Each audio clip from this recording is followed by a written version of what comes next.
Formula One on 5 Live.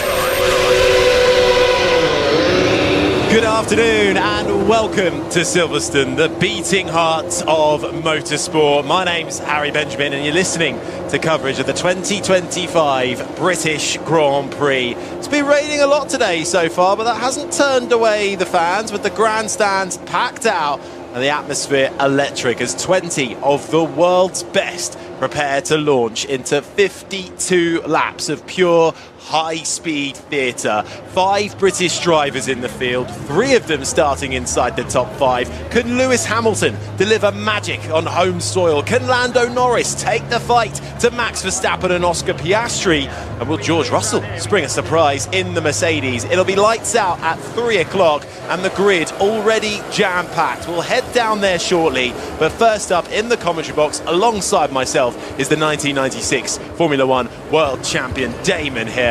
Damon, what makes this place so special? Well, I just heard Lewis Hamilton saying it's great, isn't it? It's Britain and it's raining. Now, of course, he famously won an unbelievable race in 2008, and he's good in the wet, but I think he didn't look too happy about it being wet now. But it's a chance for everyone if it's damp, and things happen. It's a bit like Skittles sometimes when it's wet like this.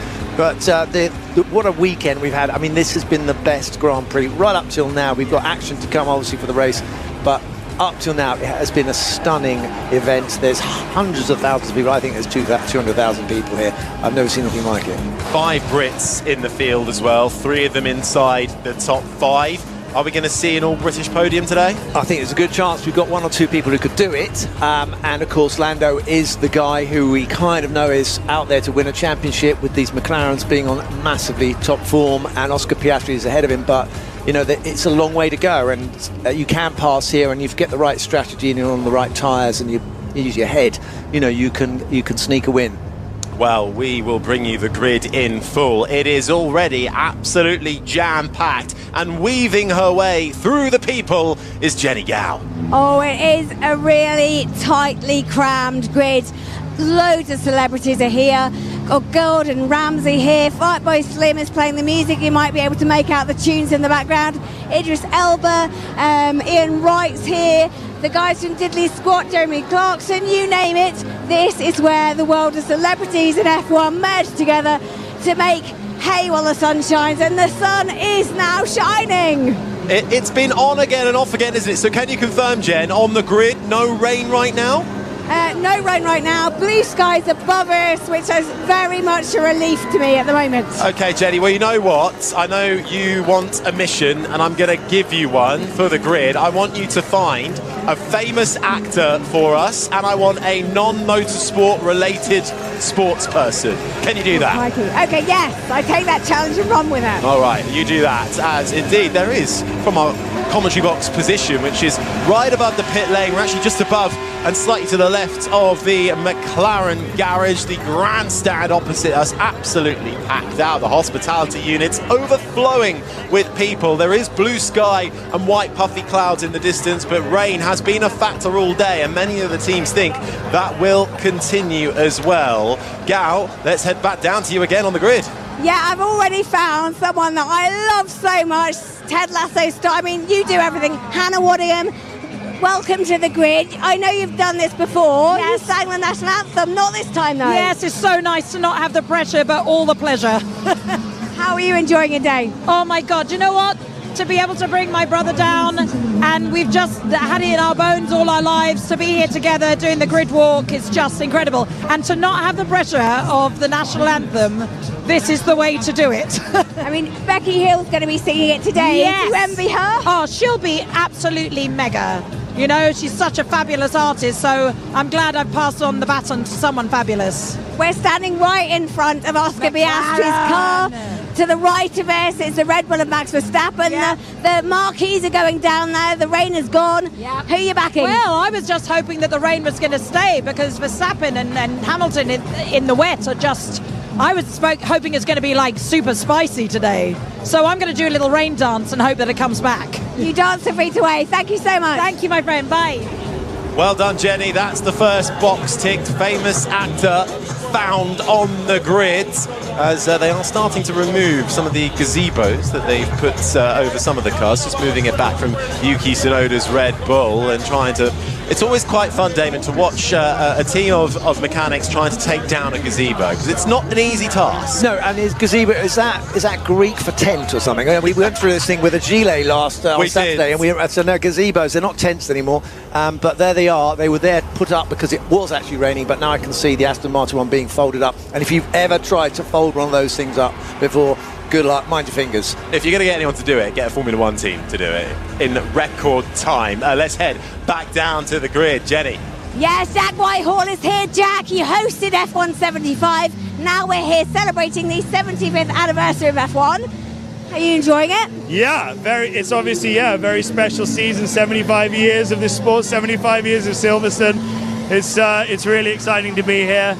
I upset a few people maybe that evening, but so far I haven't had any awkward moments today, which is great. It was really good. I didn't know what to expect from you, but you nailed it.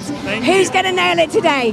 I think it's going to be a big day for Lando and George Russell. I want to see some Brits on the podium, so I think maybe we could see them pull it out the bag. Would be nice. I've been asked by Mercedes to come down here and just loiter around Christian Horner and make him feel uncomfortable. You got to do your job. Yeah, I'm going to go heckle the Red Bull team. All right, thanks, Jack. Well done, Jenny. Speaking of Jack Whitehall there, still not the sports person I'm looking for, though. A non-motorsport related sports person. There's still time, though, to achieve that mission. Jenny Gow on the grid for us. Damon Hill up in the commentary box with me. Let's just run you through the championship standings and how they look coming into round 12. We're at the halfway point now of this season, and in the Drivers' Championship, Oscar Piastri for McLaren leads by 15 points to his teammate Lando Norris. Max Verstappen is third. He's now 61 points behind Piastri, having not picked up any last time out in Austria after a collision with Kimi Antonelli. George Russell and Charles Leclerc round out the top five. Over in the Constructors' Championship, well, McLaren lead the way by some margin. Over 200 points they have over Ferrari. Then it's Mercedes, Red Bull and Williams, the top five, with a really intense midfield battle going on between the likes of Racing Bulls, Haas, Aston Martin, Sauber and Alpine. Just a handful of points separating 6th to 10th in the Teams' Championship, and that means big money towards the end of the year for those teams lower down the order.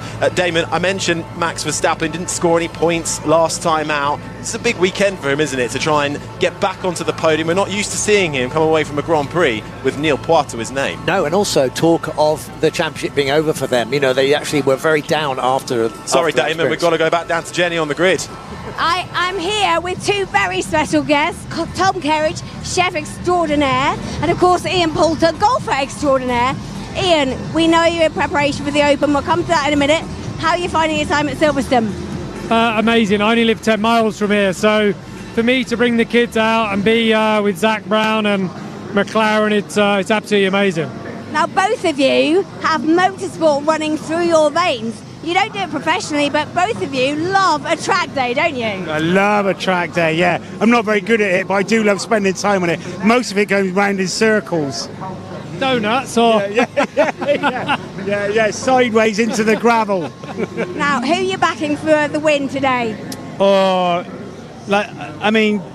think it's probably going to be a McLaren one too. I mean, I like it. And wouldn't it be amazing if it was Lando? Like a British winner today would just be phenomenal. What we want is a Dutchman and an Australian to have a little fallout in turn one, and then a Brit 1, 2, 3. That'd be lovely, wouldn't it? Stirring the kettle. Incredible. That'd be amazing. Look, the fans would love it as well, right? So I think the first 10 laps are going to be sensational. The track will dry out. But, the first couple of corners, I think they'll be on tender hooks. It'll be like on an ice rink. We'll be biting our nails and see who comes out on top. It'll be amazing. The anthem's going to start very shortly, but how's the preparations for the Open going? Well, I didn't make it, unfortunately. I went to qualify and I only just missed out, but it's okay. I'm going to blame my producer for that. No, don't worry, don't worry. Sorry. My son and I tried to qualify. We were close, but we'll try again next year. It'll be fine. Thank you. I didn't make it either. I didn't make the cut either. Gracious King, long live our noble King, God. King. Oh, send him victorious,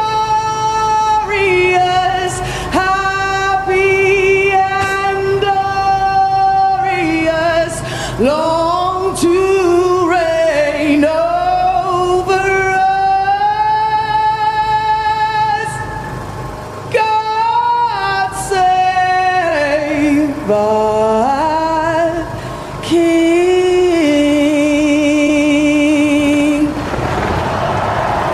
The British national anthem sung by singer Becky Hill as the red and blue fireworks go off at the back end of the paddock. We are very close to going racing. Drivers now making their way, final preparations back to their cars. Damon, just want to, as we get the flyover as well, from the red arrows right over our heads with the red, white and blue dye streaming out the back. It's a big weekend of sport, and it is a big weekend right here at Silverstone, the 76th British Grand Prix. Lights out from 3 o'clock. We've got Max Verstappen on pole. The championship leader is alongside him. And Damon, just to come back to the point we were speaking about Red Bull and Verstappen, obviously no points last time out in Austria. And to try and keep himself in this championship fight, it's got to be a good performance from him here today. It's got to be, and he's got to win races. I mean, we almost counted him out, didn't we? He was very much of a surprise pole position, but he found something, as he always does. You cannot count this guy out. You can't count out Red Bull. They are fighters, and they're back up there. And Oscar Piastri knows he's had fantastic races this year between Oscar and Max. You know, and those two are feisty racers. We've got Lando lurking in the background, just in the next row, and George Russell. Plenty of pressure for the guys at the front. Max is on a low downforce setup, which he used effectively to get pole position yesterday, but not so good if it's wet and it's drying out, but it's still damp on the track at the moment. So the first few laps are going to be very slippery. Yeah, and running that skinnier rear wing, well, when it is dry, it will help him go faster on the straights, of which there are a couple down here. You've got the Hamilton straight, the start-finish line, then all the way down the Wellington straight. You've got the run from Woodcote to Copse and the Hangar straight as well. A couple of DRS zones to boot. Damon, overtaking here, it is possible, but how tricky is it to get the job done? Well, it's very difficult because you've got to time it right. You know, there's not really any big braking places. There's one or two going into Vale and just before Club, and also you've got the very tricky section around Village and the Loop. And then you've got Luffield. So we saw people trying to overtake. We saw Max and Lewis going into Copse famously in that race where they both went off in 21, and that shows you how difficult it is to pass on a fast part of the circuit. Max Verstappen just standing to the side of his Red Bull with his engineer Giampiero Lambiase, who missed last weekend's Austrian Grand Prix. His regular engineer back in action for this weekend. Damon, you're looking at the weather radar. Yeah. What are you seeing? Well, I'm saying it's got thunder and lightning in Milton Keynes. Which is not too far away. But it is, but the wind is going from the other direction. It's coming from Coventry, and there's a band of rain coming maybe in about 20 minutes or so. We might miss it. There's one more last bit of rain that could work its way down from the northwest. So at the moment we're looking at a drying track, not actually raining. I think you've got a bit of weather presenting in you, Damon. Yeah. If you aren't busy enough. Yeah, and I think, there'll be warm. I would say bring a Mac, if you're going out today, and avoid putting up your umbrella in a thunderstorm. Well, yeah. Wise words from Damon Hill. Let's head back down to the grid with Jenny Gow. It's incredibly loud, but I've managed to find Idris Elba. Idris, lovely to see you here. Are you having a good time? I'm having an amazing time. I just saw the red arrows. That was spectacular. It was a really, really great opening. I mean, 75 years of history of F1 is here, and it's alive, and it's doing really well at the moment. Yeah, no, there's a real sort of collective consciousness, the live experience, the drivers, the drama. I mean, you can't get better than this, you know what I mean? Apart from, I'm going to say controversially, because I'm biased, but Formula E is pretty sexy as well. I mean, it's different, it's very different, but we all know it's motors and sport and speed. Exactly. Tell me, who do you think's going to win today? Wow, I'm not a betting man, but I really feel like Ferrari might have it. That said, I think Mercedes, George looks really confident. I think he's going to go for it. Thank you so much. Have a good race. Cheers, thanks. Idris Elba on the grid with Jenny there. Indeed, George Russell goes from 4th. Damon, he's just behind the 2 McLarens. Oscar Piastri will share the front row with Max Verstappen. Then Lando Norris, the support for him is huge here. He's got his own grandstands that have sold out well in advance of this weekend's racing. Are we going to see the 2 McLarens fighting like we did last week? Oh, absolutely. I mean, there's no way you can separate these two. There's too little in it between them. I mean, the time differences, apart from Austria when Lando put on the fantastic qualifying and was half second quicker than everyone. Then, you know, but even so in the race, it came down to marginal differences, you know, of less than 1/10 of a second. So it's very difficult to get a big break on your teammate. Between Lando and Oscar, there's hardly anything in it. And we've got George right alongside there. So down to the start, that is going to be important, how you get off the line in these damp conditions. I still think that track looks very greasy, so getting off the line is not an exact science here, and all to play for. Yeah, if it is greasy, if it is still a little bit damp, if it retains that moisture, because we have had a lot of heavy rain this morning, which would have made an impact. The sun is now peeking out, so it should dry quickly, but will it dry in time for the dry tyre to be used on the start, or will it be a case of muddling through and trying to get up to speed for those first few laps before you then come in for the pits? It's this changeover point. So what we have is on a drying track, sometimes you get a line that's dry, which is great. You get a little bit of, well, you get a massive amount of grip if you're on slicks on the dry bit, but then you go slightly offline and you're on a damp patch. So the track doesn't dry evenly. It usually dries with a line. Now that changeover point, I was talking to Andrew Chauvelin from Mercedes, and they were looking back historically over the time changeover point, and it's about 1 minute 35, 36, 37, somewhere around there. People decide it's time to go to slicks. Let's head back down to Jen. I'm here with Christian Horner, team principal of Red Bull. Christian, tricky conditions. Max is on pole. How are you reading the track? Well, it's damp, it's slippy, and yeah, not ideal for us, but you know, it's the same for everybody. So we'll try and get a good start and use the pole position. Is this intermediates or slicks? It's not slicks. Okay. What do you think? I mean, no, but once they've gone round, I mean, it won't take long in this heat with this. I mean, look, it's you know, at this Northamptonshire circuit, it's windy, typical summer day. You got sun, wind, and rain. So anything can happen. Okay, good luck today. Thank you very much. Thank you. Well, Christian Horner there, the CEO and team principal of Red Bull, saying, well, it's definitely not slicks. The rundown from pole where Max Verstappen will line up towards turn 1. Slight lift perhaps through Abbey, the right-hander, 643 metres. Pole being on the left-hand side. There is so much papaya, though, as you look out in the grandstands, glinting off, whether it's a cap or a shirt, along with the number 44 emblazoned on so many flags. Huge support, Damon, too, obviously, for Lewis Hamilton, a 9-time winner around this track. And Ferrari have looked strong here, stronger than in, well, all season, actually, I might say. Yeah, sorry, Harry. They absolutely. I forgot to turn my switch on. That's the sort of thing can happen under stress at a British Grand Prix. So these drivers, they have to go through a procedure, and they'll check. Yeah, they're checking out everything, and you know, they've got to get this procedure off the line, and there's lots of little things they have to remember. So turning on your microphone is pretty simple by comparison. Yeah, but it's the pressure of the British Grand Prix. It's the British Grand Prix, and I'm leaking adrenaline. Yeah, so Lewis, the Ferrari is better. It's definitely made improvement. They've made some steps forward, and it looked quite strong in Austria, and much better in qualifying here, but they didn't quite have the pace. It sort of slipped away from them towards the end of qualifying as the others showed what they really can do.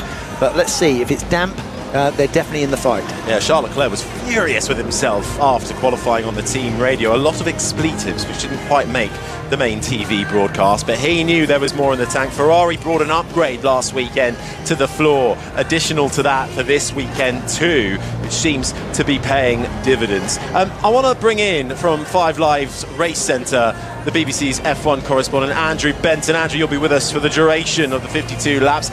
How are you reading this before we get the lights out? I think it's impossible to read it, Harry. They'll be on intermediates, I would predict, at the start. They don't like the extreme wet, and it doesn't look wet enough for extreme wet tyres, so I would predict the vast majority of the field will be on inters, or You never know whether someone's going to take a gamble. Then they've got a problem on their hands. How long do they keep them on? Is it going to rain?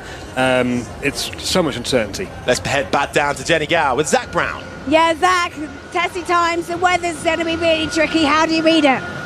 Tricky. I think more rain's going to come. Obviously, it's drying up now. It's sun's out, wind's up. So it'll dry quickly, but not if more rain's coming. So I think it's going to be an epic British Grand Prix. 6 drivers can win this race. Well, good luck. I hope you do well out there. Thank you very much.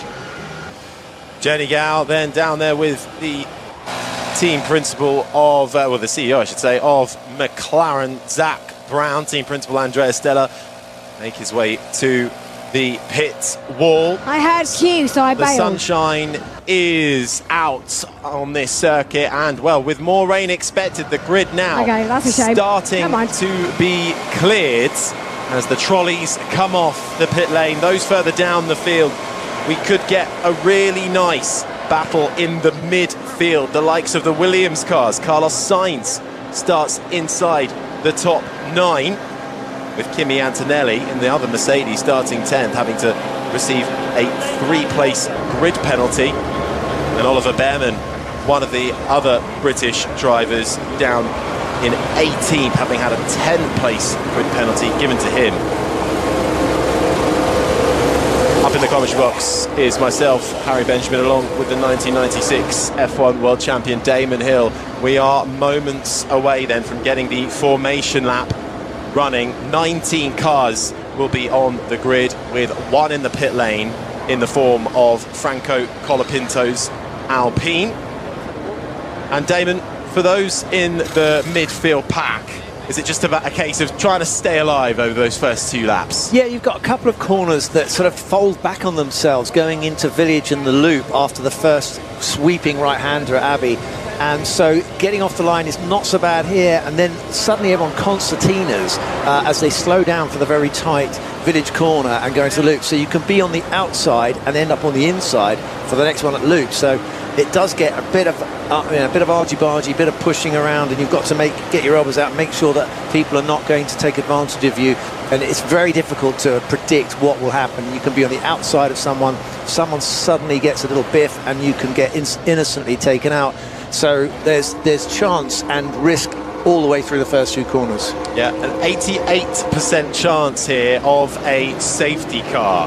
That data coming from 2014 all the way through till now. So a high chance then we could see some safety car intervention, which, well, depending on how the strategy pans out, with what tyre you're on, could help or hinder the 20 drivers in the field. The sun glinting off of these Formula One cars, but still grey clouds looming along with white puffy clouds and blue sky. The grandstands packed out, the hospitality units overflowing with absolute Formula One fans ready to enjoy one of the best Grand Prix on the calendar. As you say, Harry, you know, I was out earlier, and as the sun came through after it had been raining and deluge came down, and the heat from the sun is intense. It's July still, don't forget, and so when the sun comes out, it'll dry quickly.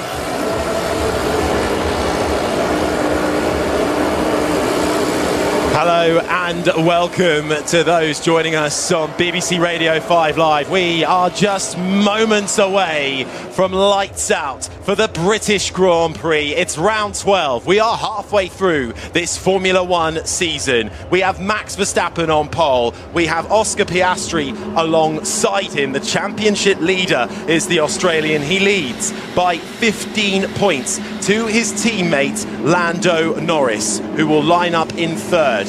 We will have 3 Brits inside the top 5 places. We have 5 British drivers in the field. Could we get an all-British podium? Max Verstappen is looking to bounce back after scoring no points last weekend in Austria. The first time he has done that in a long time. A victim of a collision with the Mercedes rookie of Kimi Antonelli. He is further back with a 3-place grid penalty. Also, Oliver Behrman, the young British rookie, qualified inside the top 10, a career best, but then given a 10-second penalty for an indiscretion in practice.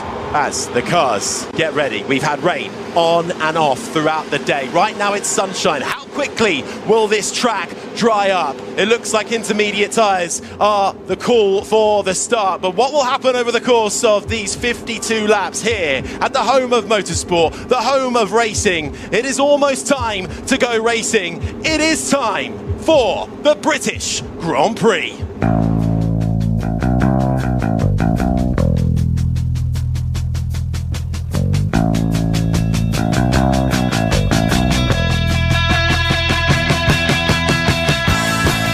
It's his 44th career pole. Max Verstappen pit the McLarens to take the P1 position. Oscar Piastri alongside Lando Norris starts in third, ahead of George Russell's Mercedes, and Lewis Hamilton makes it 3 British drivers inside the top 5. Charles Leclerc is 6th, ahead of Fernando Alonso's Aston Martin. Then comes Pierre Gasly in the Alpine in 8th, ahead of Carlos Sainz in 9th, with Kimi Antonelli starting from 10th for Mercedes. Just outside in 11th is Yuki Tsunoda in the other Red Bull, ahead of his old teammate Isaac Hadjar at Racing Bulls. Alex Albon goes from 13th in the Williams, ahead of Esteban Ocon's Haas in 14th. Racing Bulls' Liam Lawson rounds out the top 15. Then it's Gabriel Bortoleto in the Sauber from 16th. Lance Stroll is 17th, ahead of Oliver Behrman. And right at the back will be Nico Hulkenberg's Sauber in 19th, with Franco Colapinto starting from the pit lane after a crash in yesterday's qualifying. Changes to the power unit. He'll go from pit lane.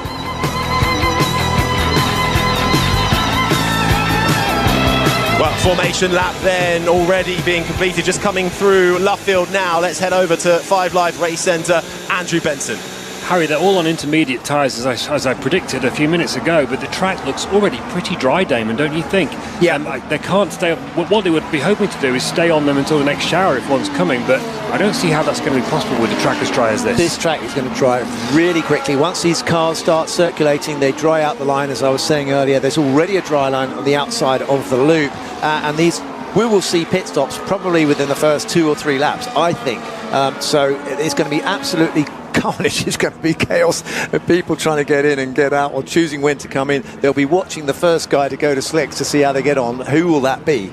Just a few moments away then from seeing this carnage unfold. Lights out here on 5 Live for the British Grand Prix. But as we've been saying, a huge Sunday of sport that we're bringing you. Ball-by-ball commentary from Edgbaston continues all day on 5 Sports Extra. Wimbledon is on Sports Extra 2 right through the afternoon and the evening. Sunne Cartel and Cam Norrie in action today. Continued coverage of the Euros too. Commentary of Norway, Finland on Sports Extra 3 from 5 p.m. with Denmark against Sweden on Sports Extra from 8 p.m. We'll have updates from the Rugby League, from Craven Park, Hull KR and Leeds Rhinos. That'll get going from 3 o'clock. But right now, here, it's the British Grand Prix on 5 Live. But we'll be bringing you plenty of updates from Wimbledon and the Test match at Edgbaston. If you want full and uninterrupted commentary of the Grand Prix, it's on Sports Extra 3. And to find any of those, you just have to go and scroll through the live radio dial at the top of BBC Sounds app. Let's head down to Jenny Gow, because we've got cars coming into the pit lane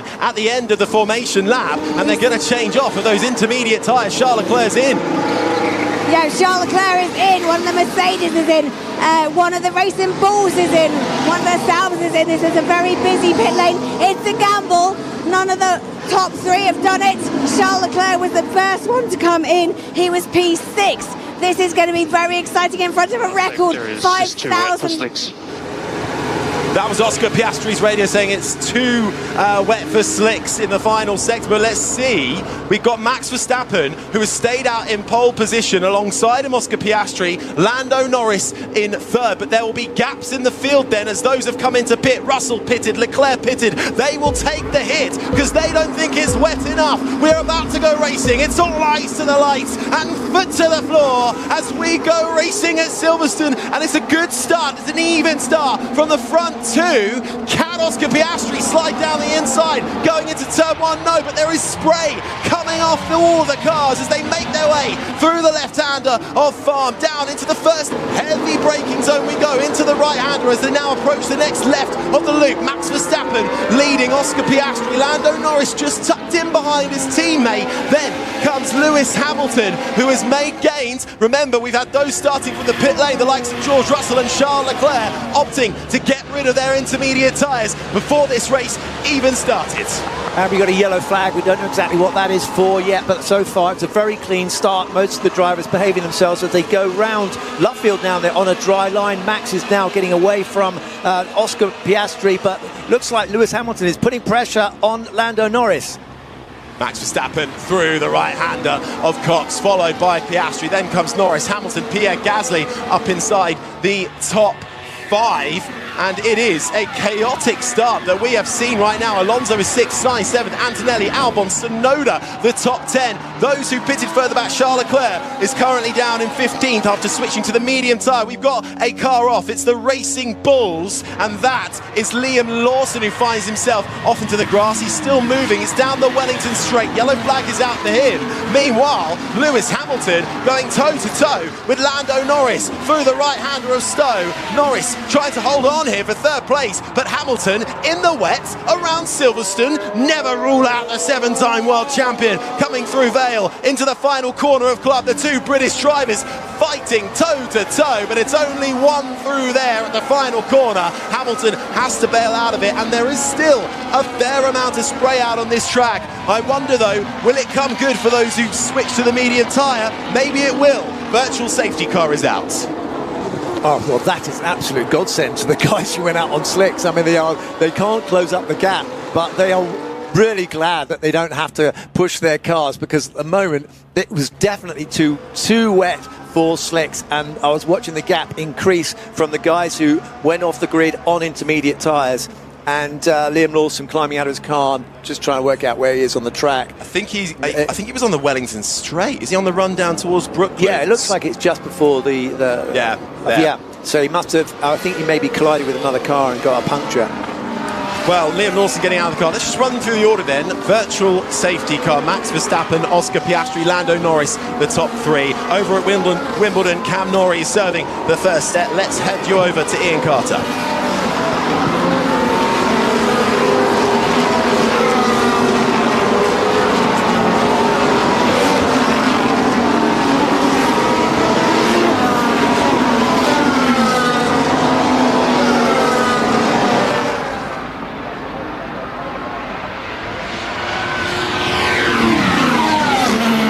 Very much, Ian Carter. Coverage continues on Wimbledon over on Sports Extra 2. Right, let's just try and run you through the order here. Verstappen, Piastri, Norris, the top 3, and we're just getting a look at what happened to Liam Lawson turning in.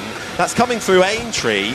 Ocon's on the inside, Lawson appears, and it's contact that sends Lawson straight off into the grass. Lawson out of this race. Hamilton 4th, Gasly 5th, Alonso, Sainz, Antonelli, Albon, Tsunoda the top 10. Who the hell is that? I'm out.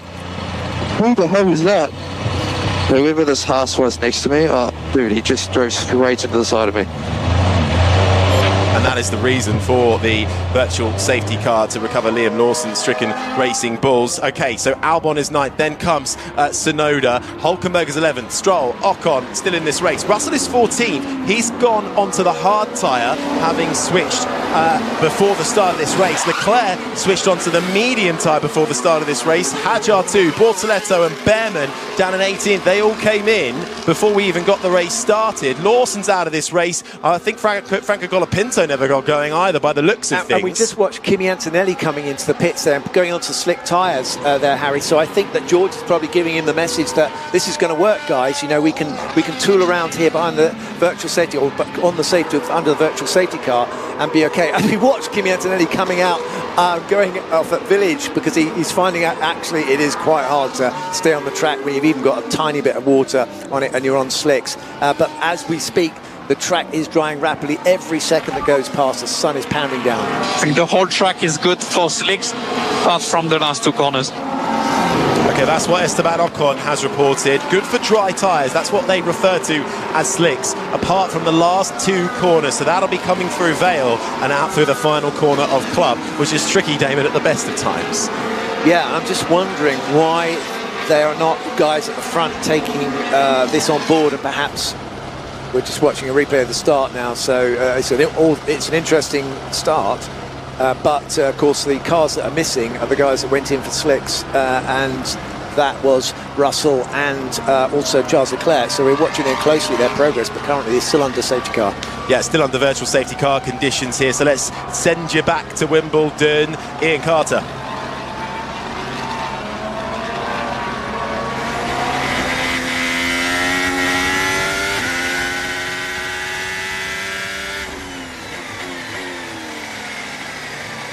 Sports Extra 2 right through the afternoon and evening for continued coverage of Wimbledon. You're listening to BBC Radio 5 Live's coverage of Formula 1 in what has been a chaotic start to the British Grand Prix, with rain earlier on leaving a damp track, some opting to go into the pit lane before we even saw lights out to get rid of their intermediate tyres. The likes of George Russell, of Charles Leclerc going into the pit lane, while those like Verstappen, Piastri, Norris and Hamilton all stayed out and took the start of this race on the intermediate tyre. Now it's being reported under virtual safety car conditions that pretty much the entirety of this track is dry, bar the last couple of corners. We're under VSC, the virtual safety car. That means everyone slows down, has to hit a delta time and cannot exceed that. It's now gone away because they've recovered Liam Lawson's car, and we are back racing. It's lap 4 of 52. Verstappen leads. Sorry, expected in 10 laps.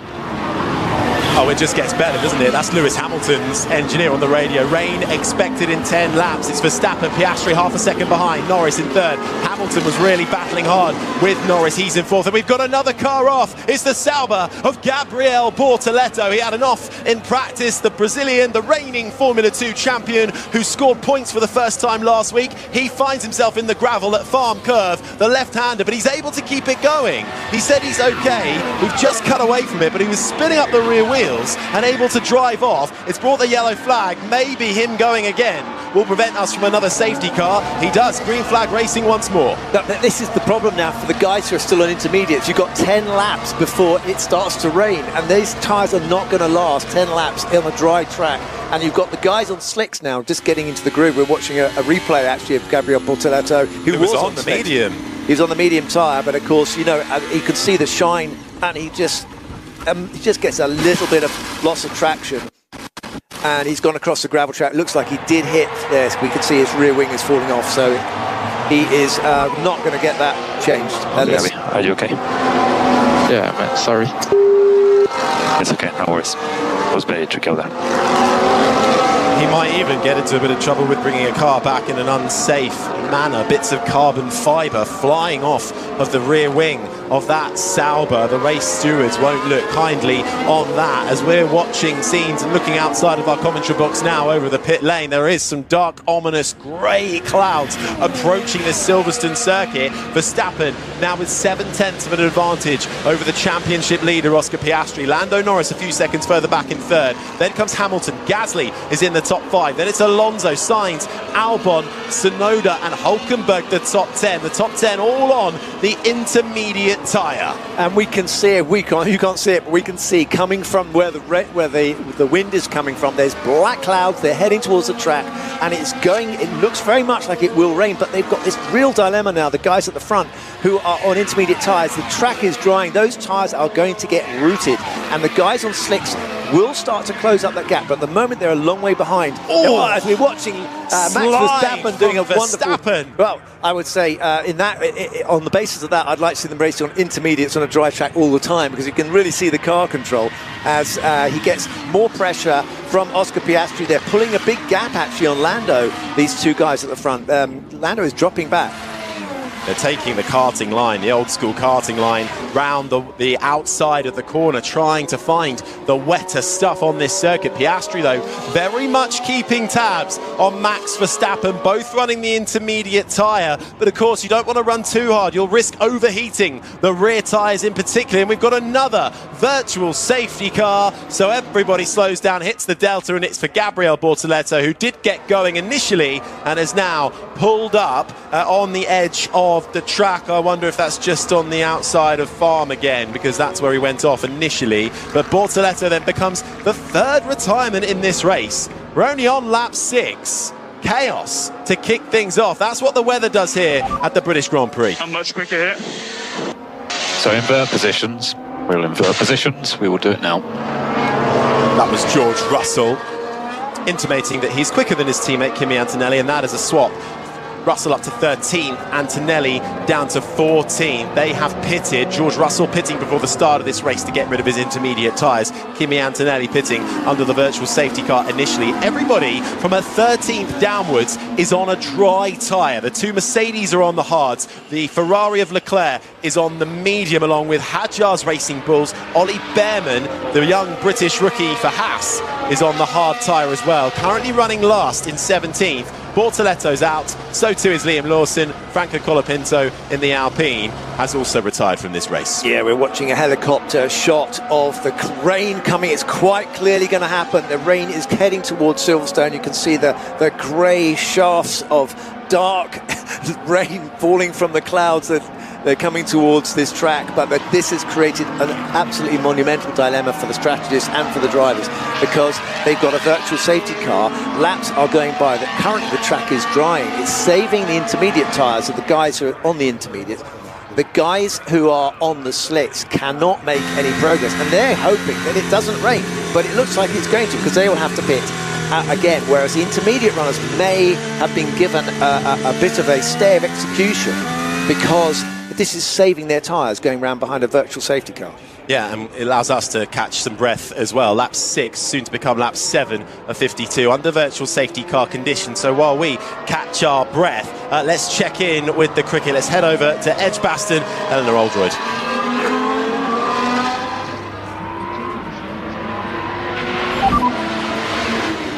Light rain around 6 laps, and then 4 laps after that there'll be heavier rain.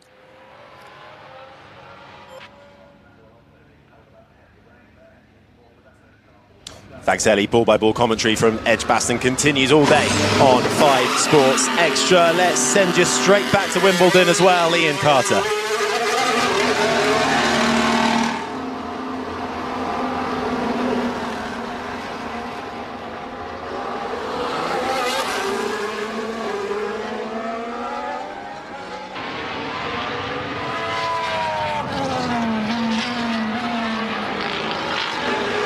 Wimbledon is on Sports Extra 2 right through the afternoon and the evening as well. We'll continue to bring you updates right here on 5 Live during the British Grand Prix of all things cricket and tennis too. Right, let's send you down to pit lane, Jenny Gow. Virtual safety car conditions. Lance Stroll in the Aston Martin chose to come in and pit. He's gone onto a slick tyre, the soft red tyre. That's a gamble, isn't it? But at the moment, if I look out across to the other side of Silverstone, those dark, ominous clouds are coming. They reckon within 10 minutes it's going to start gently and then come down much more heavily. Thanks, Jenny. We're back to green flag racing after Gabriel Bortoletto's Sauber is cleared. And we've got a race on at the front with a continual drying track, but on intermediate tyres. Max Verstappen trying to hold off Oscar Piastri, who is hunting him down, the reigning champion, against the man who currently leads the championship, into the right-hander of Stowe, underneath the dark grey clouds that lie above this Silverstone circuit. Verstappen holding on for now into the braking zone of Vale and makes round the final corner coming through Club. Now here's a dilemma for you. You're on intermediate tyres. They work better on a damp track, but you know that the grippy bit is the dry bit. But the more you go onto the grippy bit, the more you wear out your tyres. And let's say it then rains, you won't have any tread left on your intermediate tyre, and you might even have to stop anyway for a new set of intermediates or even wet tyres. So let's bear in mind that the McLaren has been much softer on its tyres compared to the other cars, particularly the Red Bull, as we see Oscar Piastri challenging Max Verstappen.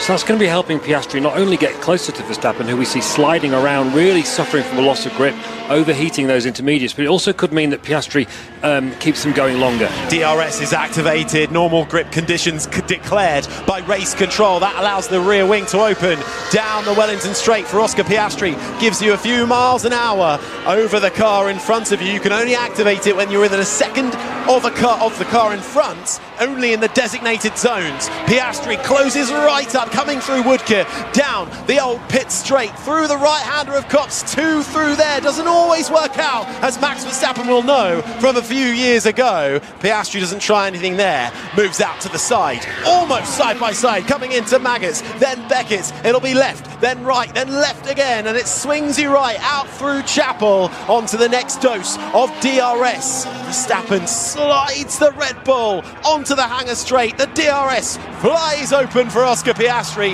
The McLaren pulls out to the inside of Max Verstappen. He squeezes into the edge of the circuit. Piastri takes the lead of the British Grand Prix on lap 8.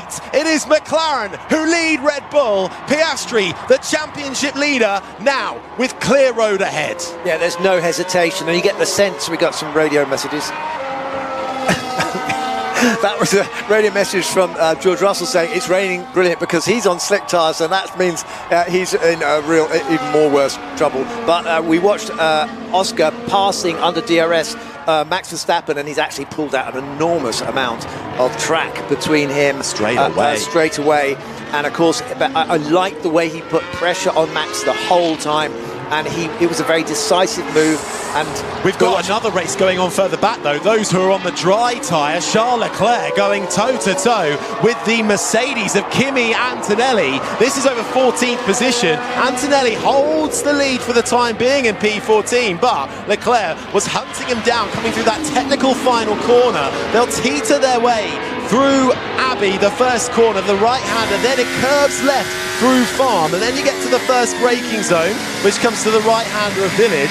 Charles Leclerc here will try and line this up, coming out of Aintree onto the Wellington straight, trying to get good traction on exit, but still, clearly the track slightly slippery, but here comes Charles Leclerc on the medium tyre. Antonelli weaving a little bit left and right. Leclerc will be straight on the radio about that. Can't make a move coming into Luffield. Yeah, this is a bit of a test for the rookie as Charles flicks his front up the inside at Luffield, and Kimi just gets the traction down and manages to get escaping it. But actually, Charles now closing right up on Kimi's gearbox, going into Cops, gets very close. He's got a race in his hand, but this is a big test for the rookie, Kimi Antonelli, on hard tyres on a damp track, hard slick tyres on a damp track, being chased down by the Ferrari of Charles Leclerc, who's on medium tyres. Should afford him a little bit more grip, definitely a little bit easier to heat up those tyres, but now Charles has got the DRS open as he goes up behind Kimi. Kimi pulls over to the right to prevent it, but it's an easy pass for Charles, and he's off and away. I'm afraid there was nothing that really Kimi could do there. No, great battling though between the Ferrari and the Mercedes. Meanwhile, lap 10 of 52, Oscar Piastri has now pulled a lead of over 3 seconds. Some pit stops happening as well. We'll bring you up to speed on all of that. But in the meantime, let's get a check-in with the Rugby League. Matt Newsom.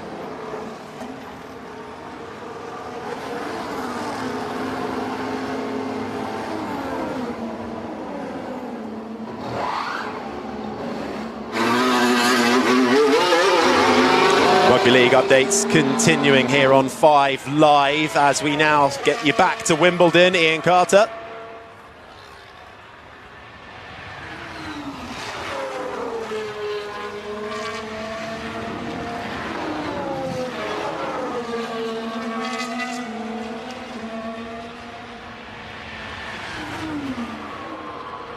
Thank you very much, Ian Carter at Wimbledon. That is on Sports Extras 2 right through the remainder of the afternoon into the evening. We'll be continuing bringing you updates on BBC Radio 5 Live. It's the British Grand Prix. It's lap 10 of 52. Jenny Gow down in pit lane. What's the situation? More rain? Well, Kimi Antonelli's just come in. He's pitted onto the Inters again, so that hasn't worked for them. Radio for Verstappen. Look, if it really starts to hit hard, we need to box really bad Inters. Yeah, so that just confirmed exactly what I was saying. The dilemma is, although he's on intermediate tyres, he's going to be tread left because he's been driving around on a dry track for all these laps. So Max Verstappen just flagging that up. If it does rain, these tyres are not going to suit me. Jenny? Yeah, I'm down here in the pit lane, and the wind has changed direction. It's very dark. Ferrari are all ready to pit someone, and Fernando Alonso's coming as well. It's crazy down here, very windy. Thanks, Jenny. DRS has been disabled. Right, okay, let's get our heads around this. It's lap 11 of 52. Piastri is out and clear by over 4 seconds. There is more rain coming down, though, for Oscar Piastri coming to the end of the Wellington straight. He's got a 4-second gap over Max Verstappen. Then comes Lando Norris and Lewis Hamilton. They are all on the same intermediate tyre that they started this race with. Lance Stroll, having pitted twice on the intermediate tyre, is now up to 5th. Gasly is 6th, having not pitted. Alonso, Sainz, Albon, are the top 9, all on the intermediate tyre. Then comes the first of the pit stop as George Russell pitted before this race even began. He's gone again onto the intermediate tyre because rain is inbound, and that is meaning Max Verstappen is struggling in second. He's been passed by Piastri. Now Lando Norris is coming for the Dutchman. Can he make it work into Maggots and Beckett's? No. Norris has to ease off on that front, but they are teetering their way through. The quick right-hander, Verstappen has a snap. He takes to the grass. Through goes Norris, up into second. It's a McLaren 1-2. Verstappen rejoins, down in third, but the conditions here are incredible as rain is lashing down once more on our commentary box, and hear the roar of the Lando stand through the right-hander of Stowe. Lando Norris up into the podium places in second. As we're watching Oscar Piastri pitting, because clearly he felt the same, and Verstappen is also going to be coming in. I think the guys... Top 3 all pitting. Top 3 all pitting, Damon. This is going to be very interesting. They are going to have to sacrifice. They were quite a long way ahead, but they've had to sacrifice staying out their gap, the advantage they had. They had a slow pit stop for Lando. Right slow front, Lando. left front, I think, was slow to go on. Slow for Lando, the pit lane getting so busy. Right, the top 3 have pitted, so too Gasly, Alonso, Sainz, they're all coming in now. So those who did start on the soft or the slick tyre, the dry tyre, wanting to get that out of the way, it hasn't really worked out for them then with this race starting to go over the intermediate. Those who made the switch mainly onto that intermediate a lap or 2 ago might well be counting themselves lucky. Let's see how it all unfolds. Piastri has come out and retained the lead of this Grand Prix. Alex Albon is currently up in second, but he's 8 seconds back. Albon yet to pit in the Williams, the London-born Thai, who has given us permission this weekend to include him as a British driver. Currently running as high as second in the Williams, but he's got Max Verstappen all over the back of him, coming through the right-hander of Luffield. Verstappen through. And then next will be Lando Norris to get through on the Williams driver. Alex will have the same problem as the leaders had. His intermediates will not have much tread on them if it's actually bucketed down, so they need to be able to disperse the water. He will probably have to pit at the end of this lap as he's being passed at the moment. This is racing for permission. Alexander Albon is in third place with Lando Norris right up behind him. Albon is told to box on the radio. That means to come into the pit lane, and he's struggling out through Chapel, and Lando Norris says thank you very much and manages to get more traction out of the corner that leads you onto the hangar straight. Albon will try and stick with him, and you can hear the cheers from Lando Norris's own grandstand. Let's hear from him. Expect at least 10 minutes of rain. 10 minutes of rain expected as we've got more action in the pit lane. Jenny Gow. Well, we have, but it's just wind and rain, and I cannot tell you how strongly it is blowing down as the Williams of Alex Albon comes in. I'm actually being shielded by 3 of the Scrutineer marshals, but it is blowing an absolute hoonie from summer's day to winter. Thanks, Jenny. Oscar Piastri still leading this race, 1 lap 13 of 52. The rain has come back, and it has come back hard. Everybody out onto the circuit on intermediate tyres, with Piastri holding the lead. Verstappen back up into second, but the gap Piastri has pulled. 10 seconds. Then comes Norris. Hulkenberg is up to 4th. No, 5th now, because Stroll has just got him. You can expect the rain intensity to increase in 5 minutes. This is getting close to the race control people thinking maybe we need to bring out a safety car for these conditions. It is absolutely, you've got bouncing rain. You know when it rains so hard and the water droplets just bounce off the road. This is what we've got here, and they're on intermediate tyres as we're watching Lando Norris all over the back of Max Verstappen. Even though they're now on the fresher intermediates, this is extremely treacherous. And Piastri, meanwhile, is 12 seconds up the road. So Norris has to clear Max out of the way, and he can't see a thing. Yeah, it's definitely wet right now. Wow, Lewis Hamilton calling for the full wet Pirelli tyre, the blue wall tyre. Right now we're running the first of the wet tyres, the intermediate, the green wall tyre. And Piastri on it, leading Verstappen. Norris strolls up into 4th, ahead of Hulkenberg. Ocon is 6th, Gasly is 7th. Then comes Hamilton in 8th. Russell is 9th. Alonso rounds out the top 10. Then comes Sainz, Albon, Tsunoda. Leclerc is in 14th. Make that 15th as Kimi Antonelli has just got in. And I wonder if something happened to Charles Leclerc. He's just dropped a couple of positions, and we had a momentary yellow flag, but it's gone away again. Leclerc back up to 14th. Then comes Antonelli, Hadjar and Behrman, the 17 drivers that remain in this Grand Prix. It's safety car. We've got a safety car out. Safety car has been deployed by race control. Is that for the conditions? I wonder, because visibility will start to play a huge factor here when you're stuck behind a car, Damon, and you have to spray. You cannot see a thing. No, it's an intense downpour, and I think that's probably the right call. But of course, this is not a virtual safety car. This is a real safety car, which means everyone will bunch up. So those people who lost out in the juggle to change onto the right tyre will be able to get a chance to close up now, and some of them may even have a chance to pit if they need new tyres without too much penalty. We've got blue sky now, I can see out my window, but of course it's one of those days. It's heavy showers and then suddenly blue sky. It's safety car conditions. It's times like this that I like to bring in from 5 Live's Race Centre, Andrew Benson, and get his thoughts on, well, the first 14 laps of this British Grand Prix. Well, it's been fascinating, Harry, hasn't it? And I think it's going to continue to be. With Lance Stroll up in 4th place, we questioned, or Jenny questioned, his move to soft tyres when he changed onto them earlier on. But he's obviously gained on that sort of mostly dry track that we had for a few laps. And the same thing happened. There was a bizarre situation, by the way, where people were pitting for intermediates. Charles Leclerc's gone off. That's why you saw him dropping down the order, Harry, skipping across the gravel at Beckett's, I think that was.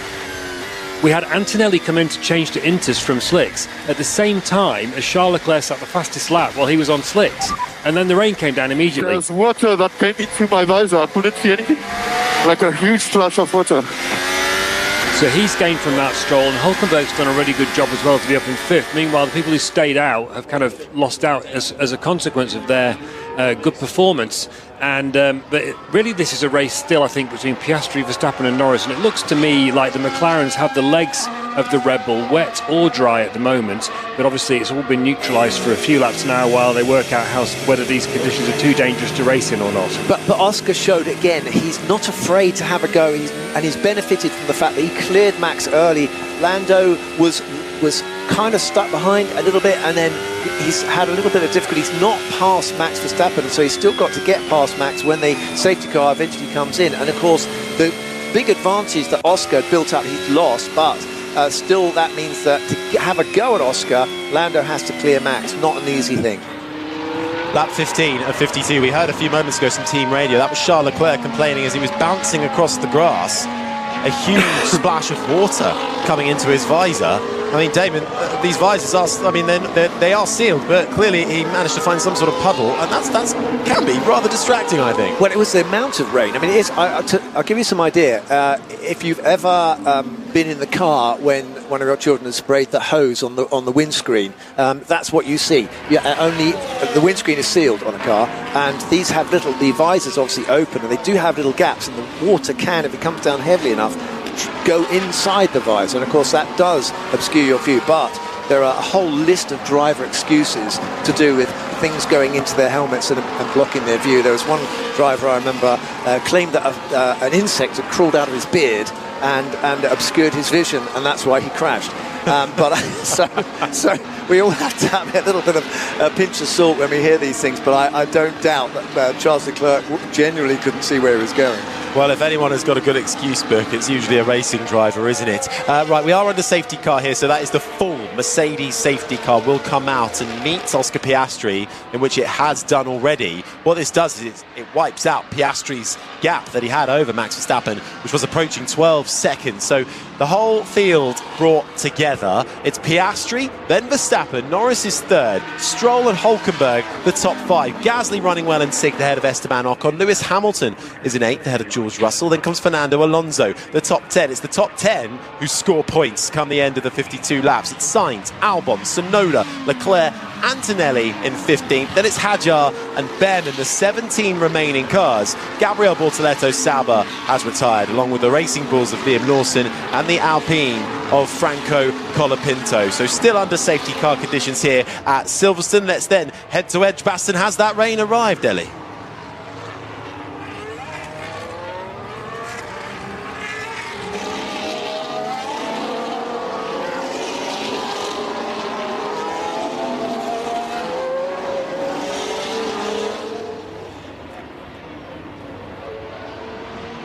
Thanks, Ellie. Test match Edgbaston continues all day on 5 Sports Extra. Right now on Sports Extra 2, right through the afternoon and the evening, we've got continued coverage of Wimbledon. Let's head there now to get an update with Ian Carter.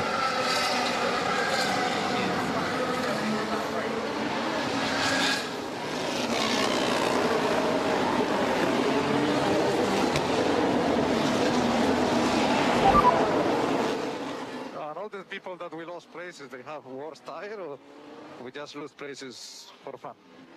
So Ocon in P17 is the only one on significantly.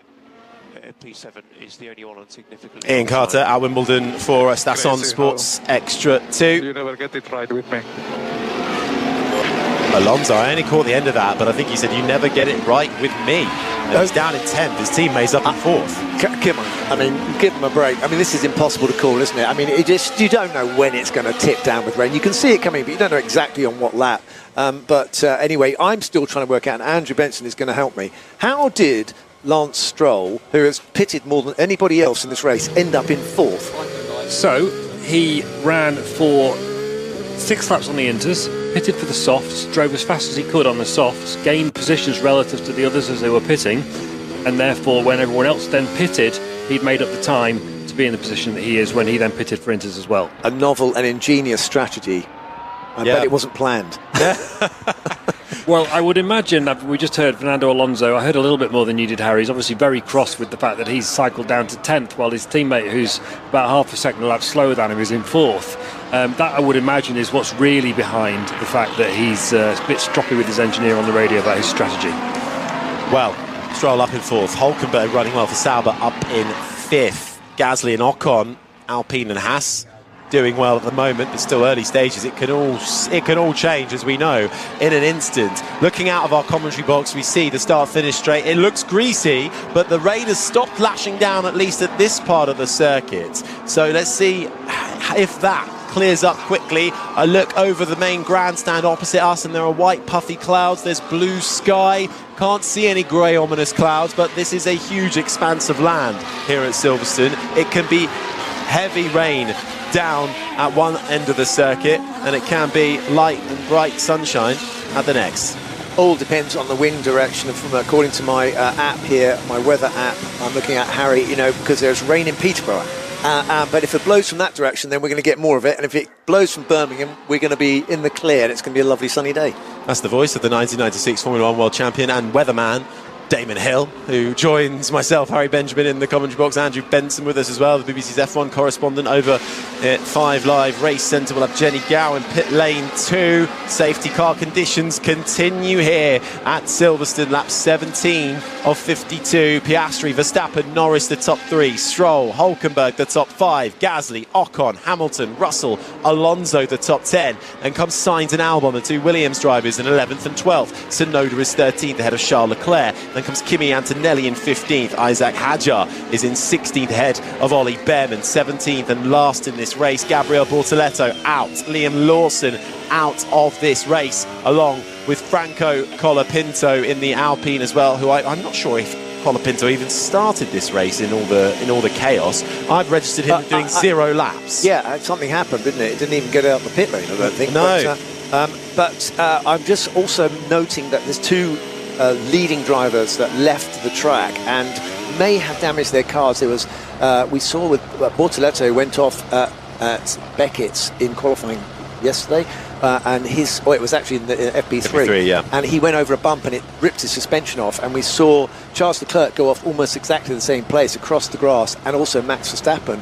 And these cars have got tiny little, very important little bits on the edges of the floor that are easily damaged, and that will affect the aerodynamics, and if they may be carrying some consequences from their offs. We'll wait to find out, but at the moment in the wet it's not such a big problem, but it will affect their performance if it dries out, which we're expecting it to do now. Right, it's match point at Wimbledon. Let's head just straight there. Ian Carter.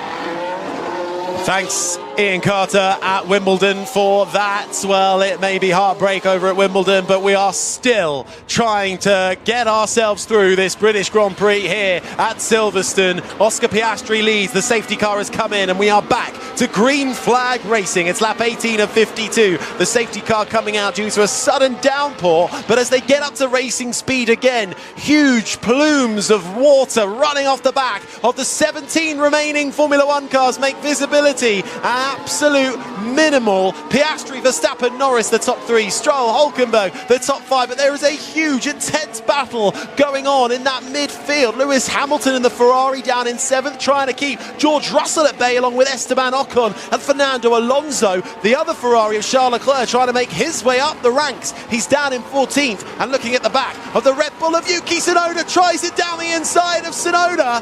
They go wheel to wheel, coming into the left-hander of Brooklands, then the right-hander beckons of Luffield, and Leclerc has done it and got through on Yuki. And Harry, this is doubly difficult now because not only do we have an incredibly wet track where there's loads of spray, the sun has come out, and that renders visibility almost impossible. We can hardly see the cars on the track through the spray with our TV cameras in front of us. But I mean, the only way you're going to see it is at the aerial view they've just switched to. I mean, driving on the track behind a car is unbelievable. You cannot see a thing. So they've got that to contend with. Yellow flag out on track. Isaac Hadjar looks like he stopped coming into Copse. We haven't seen what's happening. It's brought out the safety car straight away, and it's a crash for Hadjar in the fastest corner of this circuit. The front right of the Racing Bulls completely destroyed. The entirety of the car completely destroyed. Hadjar has said he is okay. The rear wing looks like it has been completely ripped off. There is carbon fibre strewn all in the gravel runoff area. Hadjar has said he is okay on the radio. He's moving his head in the cockpit. That is a Formula One car that will need an awful lot of repair. Hadjar, the next victim of this chaotic British Grand Prix. Yeah, he's made it all the way to the barriers on the left-hand side of Copse, across all the gravel, so that just shows you how fast he must have been going, because there's a lot of runoff going into that corner, but he's made it all the way to both barriers. He's in the corner, the car is absolutely wrecked, but he's okay. Esteban Ocon taking advantage of this safety car then, which will neutralise the field once more to get a cheap-ish pit stop under green flag conditions in the dry. A pit stop should cost you around about 20 seconds. It's half that if there is a safety car or a virtual safety car as a result of everybody else going slow on the track. Yeah, was that Ocon, did you say? Yes, it was. Yeah, because he'd gone all the way on the same set of tyres, and he definitely will need a new set. So a good bit of an opportunity for him to get a new set of intermediates. We're watching Isaac Hadjar still climbing out. We're on board watching the replay. You cannot see a thing. He's going down the old start and finish straight towards Copse, and he hits the back of, I want to say probably on Behrman. Yeah, I didn't see him. I mean, he appeared out of nowhere, man. Oh my god. You just saw the red flashing lights from the rear of the car in front. It wasn't Behrman, it was Kimi Antonelli who got the hit. Let's hear it. And Antonelli had to run off as well, but he lives to fight another day. I think Antonelli might have come into the pits as well, but that is how Hadjar found himself in the wall and in a Racing Bulls completely destroyed. Completely treacherous conditions. We're on board. The onboard footage from Isaac Hadjar just shows you that you cannot see. I mean, he was driving into thick spray, and then suddenly the red lights of Kimi Antonelli's car appeared as we were watching a replay of Lewis Hamilton managing to take a bite out of about 3 or 4 cars going into Village Corner. So that's how he moved up. It was a great move around the outside, and he's moved himself out at least 2 places in one go, I think, going into the Village Corner. Yeah, Hamilton up to 8th now, ahead of Russell and Fernando Alonso the top 10. I mean, Damon, we're under safety car conditions once more. With these treacherous conditions, with cars having big collisions like that, should we be calling a red flag right now? No, I don't think so. I think we've got a race. Okay, well, I mean, they're called the safety car out at the right time. We're still moving on. Things are still happening. The race is still live. I think that the wrong thing to do would be to stop it right now. Usually there's a red flag when there's a bad incident in the barriers that we should then need repairing, but it looked to me like Hadjar hadn't really impacted the barriers too much. He'd done a lot of damage to the car, but because he hit Antonelli up the back on the entry to the corner, he's not kind of smashed into the barriers on the exit and torn them apart, so we may get away with just a safety car. We're only on lap 20 of 52, and we have lost Isaac Hadjar in the Racing Bulls, Gabriel Bortoletto Salba, the other Racing Bulls of Liam Lawson, and Franco Colapinto in the Alpine. That is 2 Racing Bulls out of this race. The first was Liam Lawson, and Jenny Gow speaking with him. Liam, obviously disappointment. We heard you over the radio. You didn't sound happy. Just explain from your point of view what you understood to have happened. I don't know, honestly. It's something that we went... Yeah, had a good start, was racing through turn 3 and 4, and then went through turn 5. I knew there was a car next to me, so I tried to leave space, and then I just got a hit from the side. I don't know why. Frustration, I know, and just looking at this race, we're 17 laps in at the moment. It's one of the crazy ones. Yeah, it's just a missed opportunity when you have a race like this. Obviously, it would have been a tough race regardless, trying to survive all this, but it's an opportunity. I mean, you look now, we have obviously Stroll in 4th, Nico in 5th. A lot of points that are up for grabs in a race like this, so it's a shame. I'm sorry for you. Thank you. Thank you. Liam Lawson speaking there to Jenny Gow after retiring out of this Grand Prix, having finished in 6th place in Austria, scoring great points for Racing Bulls. Now both of them out of the race, with his teammate Isaac Hadjar crashing and bringing out the current safety car that we have. Piastri leads, Verstappen in 2nd, then it's Norris, Stroll and Hulkenberg, the top 5. And you heard Liam Lawson talking there about how these races are the ones that bring big opportunities, Damon, and for the likes of Stroll, Hulkenberg, Gasly. I know it's still early stages, but that would be massive for those teams. Yeah, this puddle in turn 2 is a problem. Bernd has got his work cut out for him even in the safety car, so it's not very nice in an F1 car. Yeah, got that. That's Oscar Piastri talking about a bump coming through turn 2. That's the left-hand curve of Farm, and feeling it a bit in a Formula 1 car. Yeah, and they just had a long shot of the cars coming down towards Stowe. A puddle, sorry, not a bump. A puddle, yeah. I mean, well, it will drain away. I mean, I think it stopped raining, so I think that will go fairly soon. But they just showed a long shot going up Hanger Straight of the cars behind the safety car, and a bit of car was flipped up. I saw it on the monitor. So they've got other stuff lying on the track out there, but maybe someone will get round to doing that as we watch Kimi Antonelli, who's been called in. What will he be getting? I mean, another set of intermediates? What's going on here? Well, Kimi Antonelli comes into the pits in his Mercedes, still under safety car conditions. Let's just see what tyres Kimi Antonelli goes on to. I would expect another set of intermediates. He does indeed do that, and he'll drop down the order. Safety car out then here at the British Grand Prix. It's Piastri who leads Max Verstappen and Lando Norris. While we're under safety car conditions then, we'll just hand you back over to Ellie Oldroyd at Edgbaston.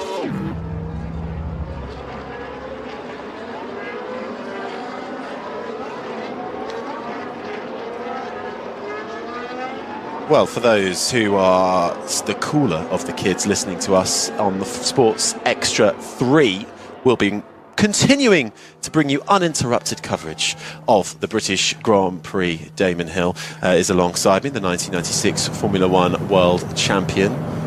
Yeah, so this is the cool gang, is it? Yeah, these are the cool kids. These are the cool people. Yeah. Great. Well, lovely to have you here, and we're just about to get racing underway again. I think we just saw the cars accelerating. We're behind the safety car. Yeah, that was clever from Mercedes. Hot tires now to restart. Yeah, copy. That was Esteban Ocon referring to why Kimi Antonelli came into the pits to get a nice fresh set of intermediate tyres. Antonelli may well be at the back of this pack now, just 16 cars remaining, but he'll have time to get the tyres up to temperature, and will have more life in them than those ahead of him. Interesting observation there, but of course Ocon is 15th and Antonelli 16th, so Ocon is concerned about Kimi Antonelli, but it's not like they're going to do something like that at the sharp end of the grid, because I mean the tyres will cool down in a lap. The safety car is ending, but they've still a long way to go before they get to the start and finish line. As the safety car is ending, and Max Verstappen has gone past Oscar Piastri. Oscar Piastri braking down the Hanger Straight, and Verstappen going straight past him. Similar move that came in Canada, but when George Russell was leading at the safety car restart, that was when Max Verstappen was on 9 penalty points. But we are back underway. Green flag racing here at the British Grand Prix, and Piastri with a clear No, he's lost it. Verstappen spins out of the British Grand Prix. He's rejoined, but Norris, Stroll, Hulkenberg. That was absolutely... That's what's happening at Edgbaston. Welcome back to listeners on BBC Radio 5 Live. We're back to green flag racing, and on the restart, Piastri with a great restart, but out through Stowe, it was Max Verstappen who lost the rear of his Red Bull and had a spin. He's rejoined this race, but he's fallen from the podium places all the way down to 10th. Completely shocking that, Harry, but you have to wonder whether what Oscar Piastri did before the restart, before the safety car pulled in, was he slowed down and Max got himself a little bit alongside as we're watching him trying to recover and slithering and sliding away. I'm wondering whether he was on the radio, because I was thinking he's going to say something about Oscar Piastri. If he was on the radio, he might have distracted himself at the restart, but that's handed a great advantage to Lando Norris because he doesn't now have to get past Max. That's the voice of the 1996 F1 World Champion Damon Hill alongside myself, Harry Benjamin. What you would have just missed was on the safety car restart, just as Oscar Piastri slows down and lets Bernd Mailander, the safety car driver, come into the pit lane. Piastri effectively takes control, and I think we've had another spin for another driver coming out through Luffield. I think it was Ollie Behrman who finds himself falling down the field to 15th. Kimi Antonelli currently last, but it was Oscar Piastri who was slowing down on the hangar straight, and Max Verstappen went past him. Now let's head over to 5 Live Race Centre. Andrew Benson, the BBC F1 correspondent, what did you make of this? Well, it's like Canada all over again. Here's Verstappen's radio. He's just suddenly against us down.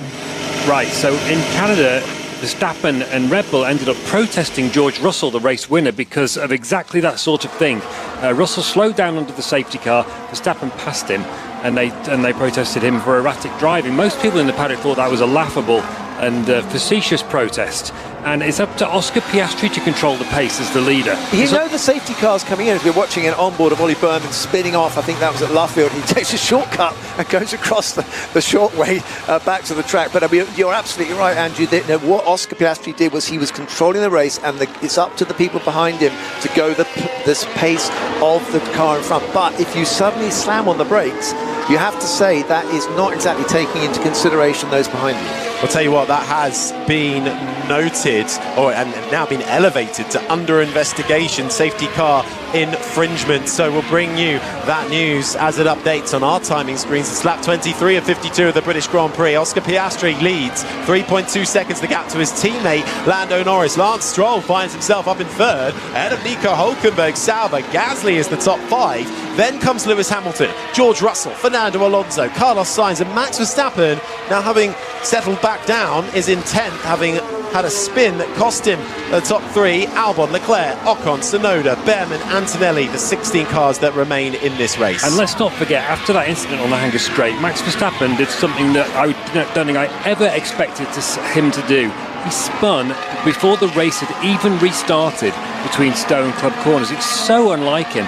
And we see sometimes Max gets a kind of red mist. It happened in Spain when he clattered into Russell and sort of got away with a not too bad penalty for that. I wonder whether that's what's happened here. He's so angry in his own mind. I don't think Piastri did anything wrong in my opinion, but in his own mind, he's got himself revved up about it and forgotten who he is almost. I'm with you 100% there, Andrew, and I have to say he'd be even more angry now because he's only got himself to blame for that. Lap 24 of 52. Piastri leads, Norris, Stroll the top 3. We've got an update though in the Rugby League. Let's head you to Matt Newson.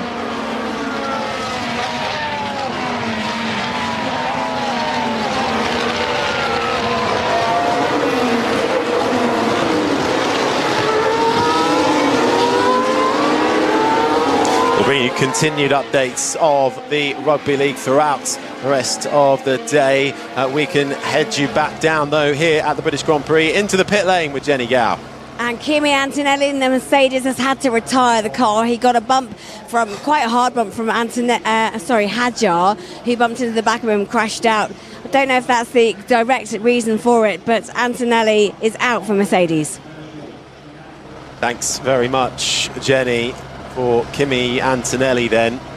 Not what he would have wanted. That is now what Colapinto, Lawson, Borsaletto, Hadjar, and now an extended stay in the pits for Kimi Antonelli as Lewis Hamilton runs out wide while battling with George Russell coming out of Copse, and then by the time Maggots and Beckett's approaches, Russell has got through on his compatriot, his former teammate, the Mercedes now up into 6th, Hamilton down to 7th.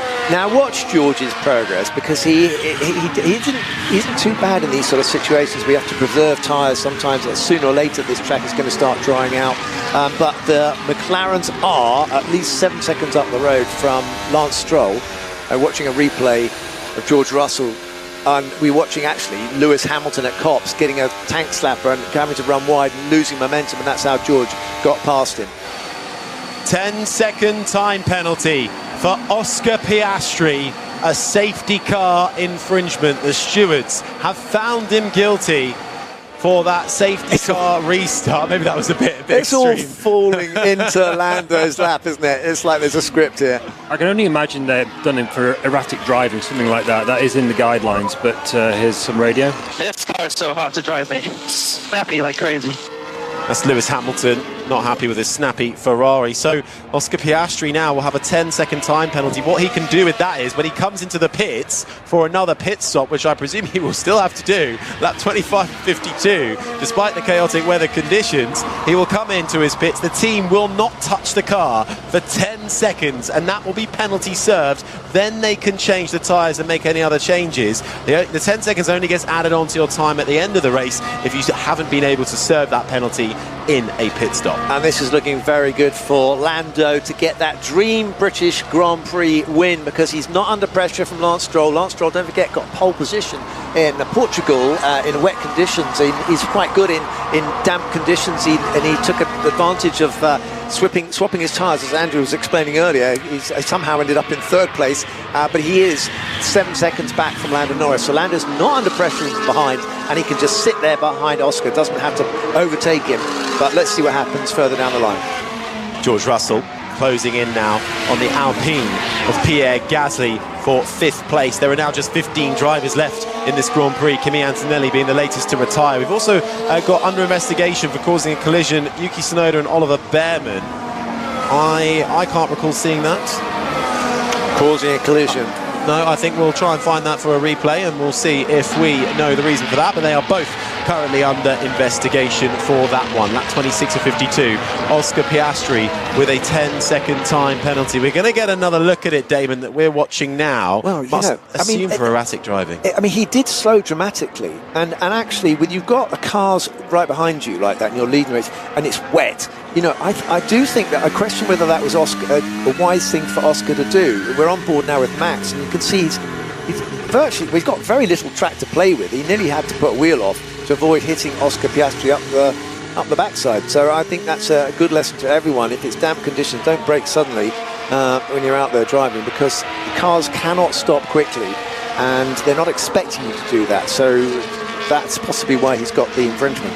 So Oscar Piastri then, on his next pit stop, will have to serve 10 seconds. At the moment, he's Lando Norris is 3.6 seconds back. Then Lance Stroll's a further 10.5 seconds. So, I mean, this is setting us up nicely for a McLaren battle, because I expect Piastri to absolutely come back at Lando Norris once he serves his penalty. We're on board with Lewis Hamilton now, and he's closing up. I think, is he on George back on George Russell? So he caught him up pretty quickly. Now he's overtaking him into Stowe.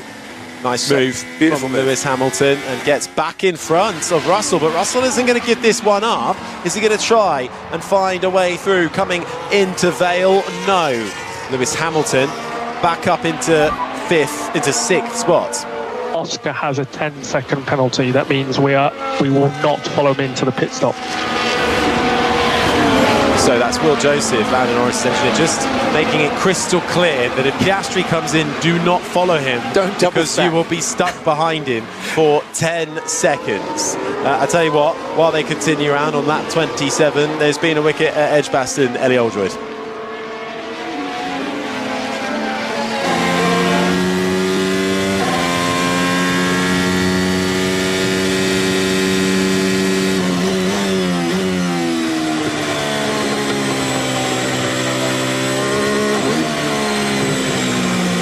Thanks, Ellie. Continue coverage from Edgbaston on 5 Sports Extra. Wimbledon still ongoing. What's the latest, Ian Carter?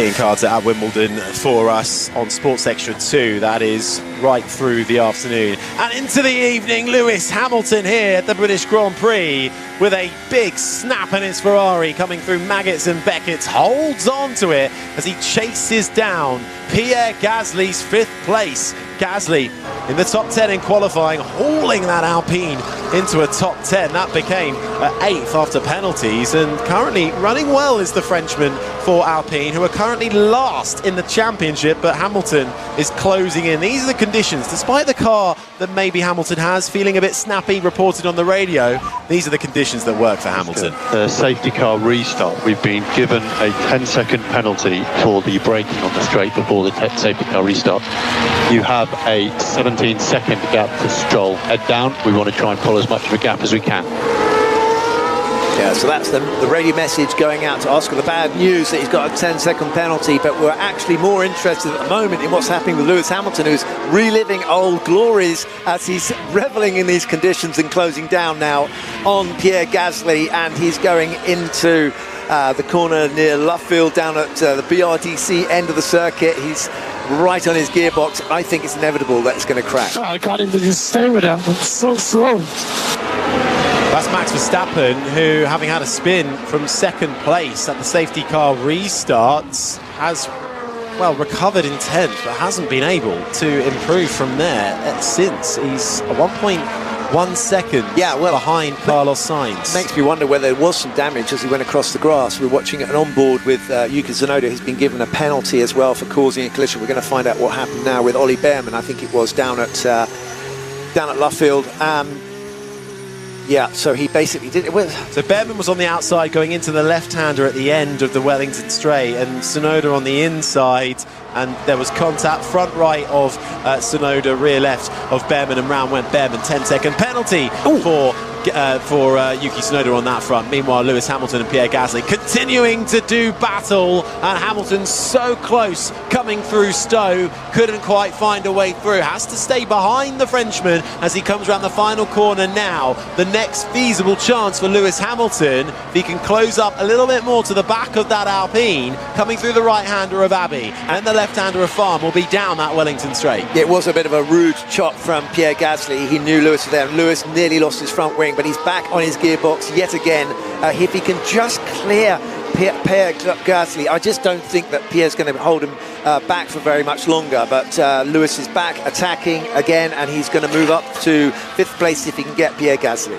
Yeah, Gasly in the Alpine with a Renault engine in the back. Renault down on power compared to the other engine manufacturers. They will put a Mercedes power unit in the back of their cars next year, but right now and Alpine is able to keep the Ferrari of Hamilton behind him. It's Piastri who leads by 3.6 seconds to his teammate Lando Norris. Piastri with a 10-second time penalty to serve. Lance Stroll having the race of his season so far, up in 3rd. So too for Nico Hülkenberg in the Sauber in 4th. Then comes Gasly and Hamilton fighting over 5th and 6th. Russell, having got ahead of Hamilton, has now fallen back slightly in 7th. He's got Alonso 1.5 seconds behind him in 8th. Then comes Carlos Sainz, and Max Verstappen rounds out the top 10. The top 10 all scoring points, 25 for the win, all the way down to 1 for 10th place. Albon, Leclerc, Ocon, Behrman and Tsunoda, the remaining cars in this Grand Prix, with no Antonelli, no Hadjar, no Bortoletto, no Lawson and no Colapinto.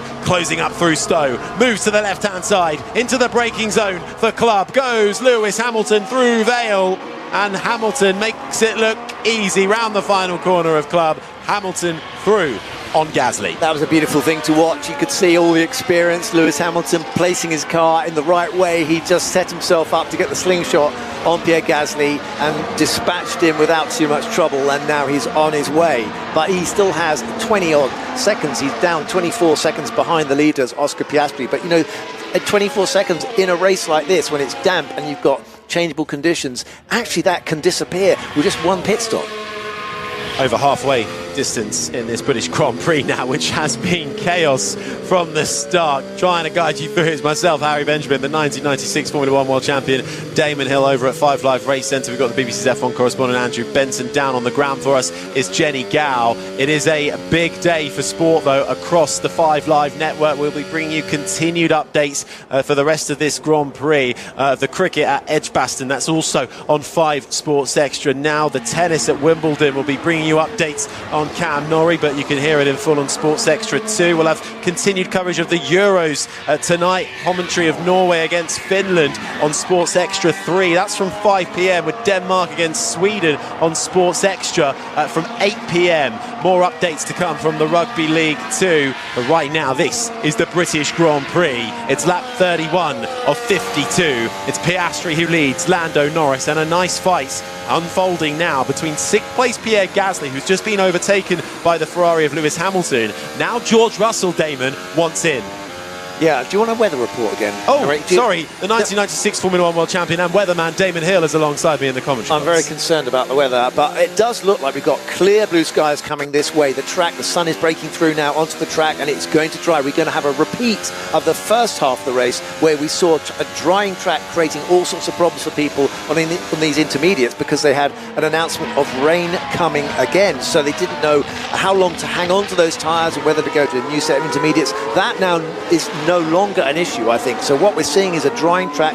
These guys will push it until the very last moment, but there will be someone who will jump onto slicks, and they could make a massive gain if they time that right.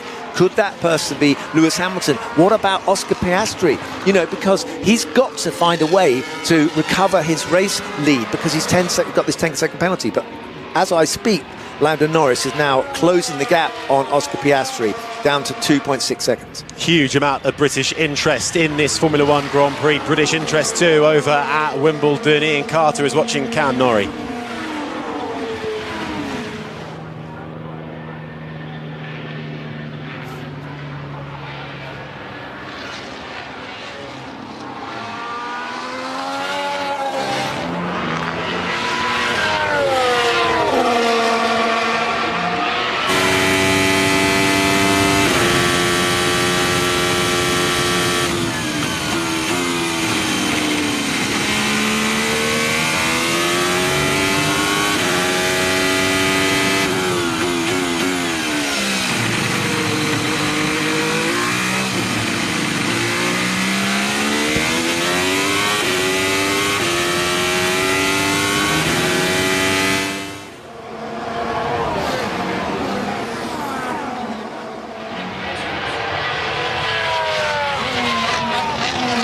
Ian Carter at Wimbledon for us. Cam Norrie looking good. Lando Norris here at the British Grand Prix, looking good behind Piastri. The track is starting to dry now. Temps are coming up on the track. That was Lance Stroll being told that the track is starting to dry. Piastri leads by 2.4 seconds. Stroll is third in that final podium position.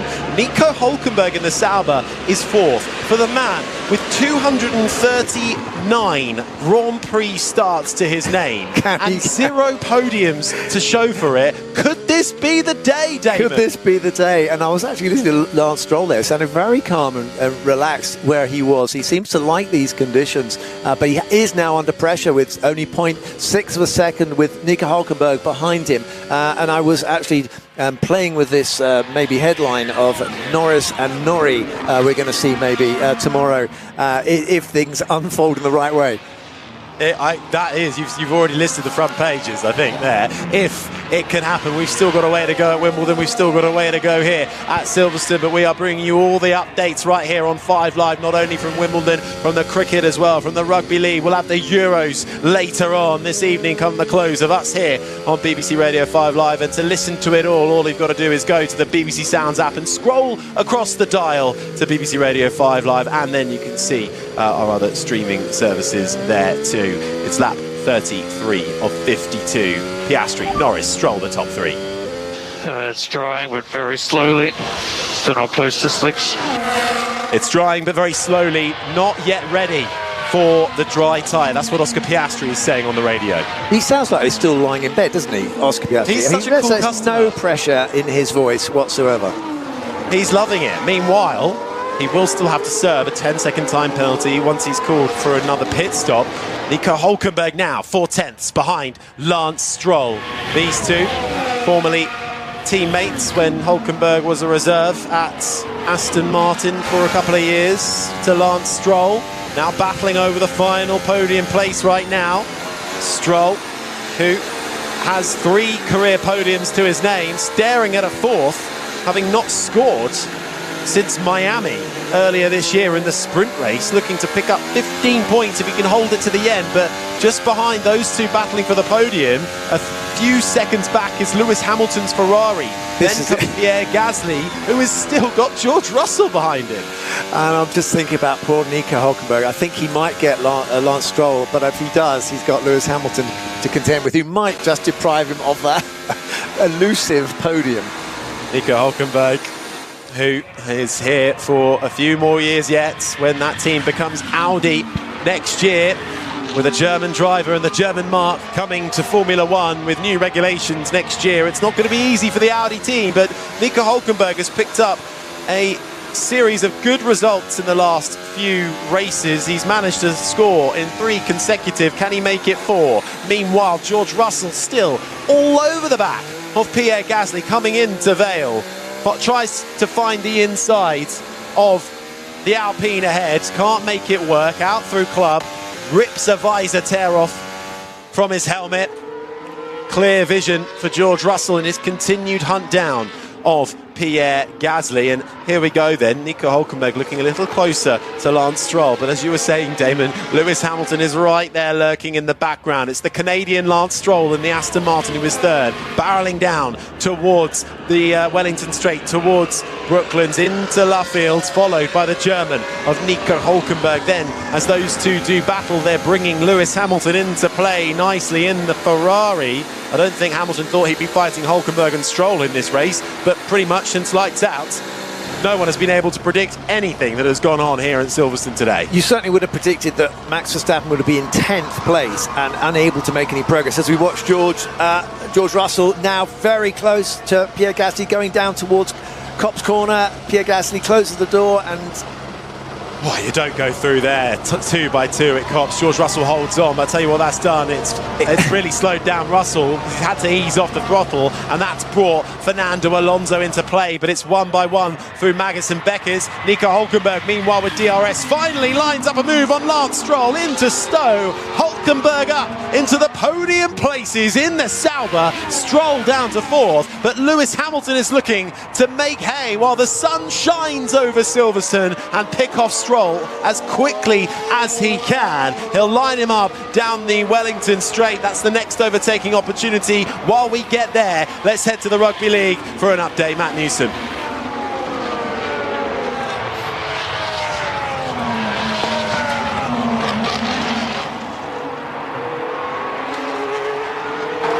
Lewis Hamilton didn't need the Wellington Straight down the inside at Village, makes it look super smooth for the 7-time champion and confirms 4th place as he heads on to the Wellington Straight. Stroll demoted 2 places in, well, a couple of corners. And only a few laps ago, Lewis Hamilton was complaining his car was almost undrivable, but he certainly seems to be well in control of it there. He had the car sideways, slithering through as he overtook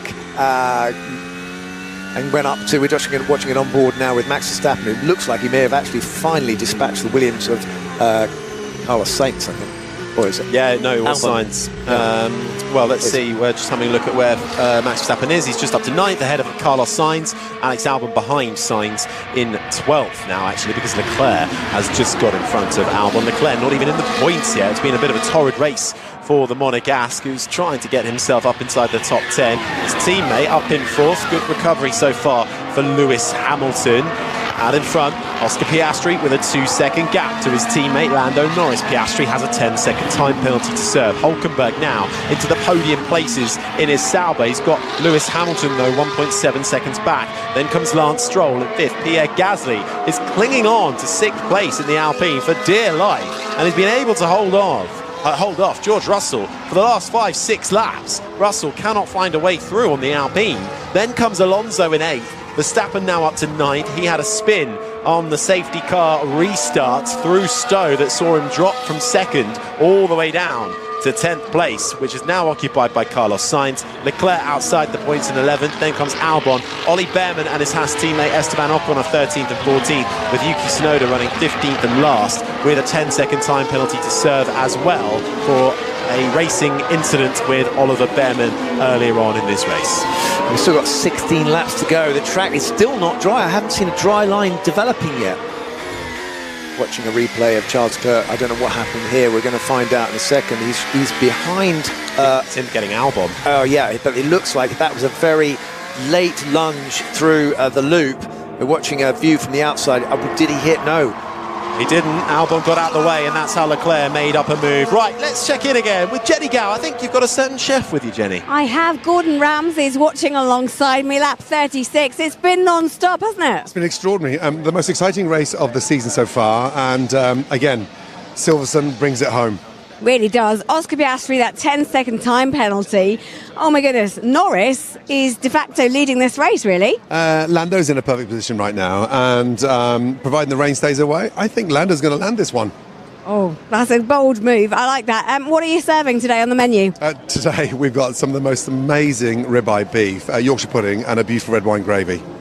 I mean, everyone says, can you send them up to Damon Hill in the commentary box? Is that okay? Absolute pleasure. With a little Knickerbocker glory. Have Lovely. a great day. Thank you. Take care. Oh, what a treat that will be. Oh, Damon, you have been loving the sweet treats this weekend. I don't want to disappoint you, but I'm vegetarian. Was there steak involved there? Yeah, the Knickerbocker glory will do. Knickerbocker glory, just send that up. Thank you, Gordon. Yeah, I was going to make some joke about rustling something up with George, if we could just shoehorn George in there, but we're watching a fascinating race unfolding. We had Lewis Hamilton commenting that the track, there's a crossover point, and I was speaking fortuitously to the Mercedes engineers earlier about where that crossover point is, and it's about lap time of 1:36, 1:37, somewhere around there will be the time when it's time to go to slick tyres. Currently they're at 1:40.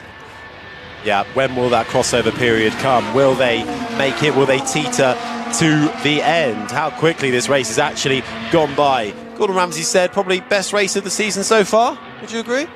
We've had some good ones. I'm trying to think. Australia was pretty chaotic. Yeah, there was some great races, but of course it is the British Grand Prix, so it's always the best Grand Prix. Yeah, exactly. We will continue to bring you all of it as well here on 5 Live for uninterrupted coverage. You can listen over on Sports Extra 3. We'll be bringing you updates across the rest of this Grand Prix of what's happening over at Wimbledon and Edgbaston, and the Rugby League 2 Euros on later this evening as well. Full coverage across BBC Sounds. Actually, we can give you an update from Edgbaston. Ellie Oldroyd.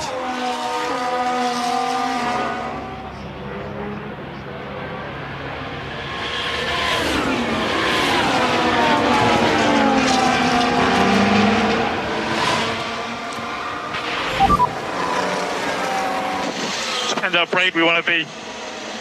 We're only in P7. Brave, but not suicidal. Ellie. We're still looking. George Russell into the pits along with Fernando Alonso's into the pits. Now I would look at what Fernando Alonso does and think to myself, that's the sign, because I mean Fernando hardly ever gets it wrong. So it is really starting to drive very quickly now. I can see that there's the light grey patches now on the track appearing very quickly, and once that starts, then things very rapidly switch towards slick tyres. And once you get the slick tyres on, it's unbelievable how much more grip you get, and you can gain 10 seconds in about 2 laps. So Alonso has gone onto the medium tyre, the dry tyre, on lap 38 of 52. Alonso then dropping down to 14th place. Everybody else still on the intermediate tyre. A battle for third going on. There is a little bit of a dry line now, slightly emerging coming out of Chapel, though. And now I'm reassessing that. I'm looking going out through Chapel there, and there's a river almost going on the outside of the line. Once you get slick on that little, it's okay following a dry bit, but you put a one wheel off and the water gets on your tyres, you are off the track.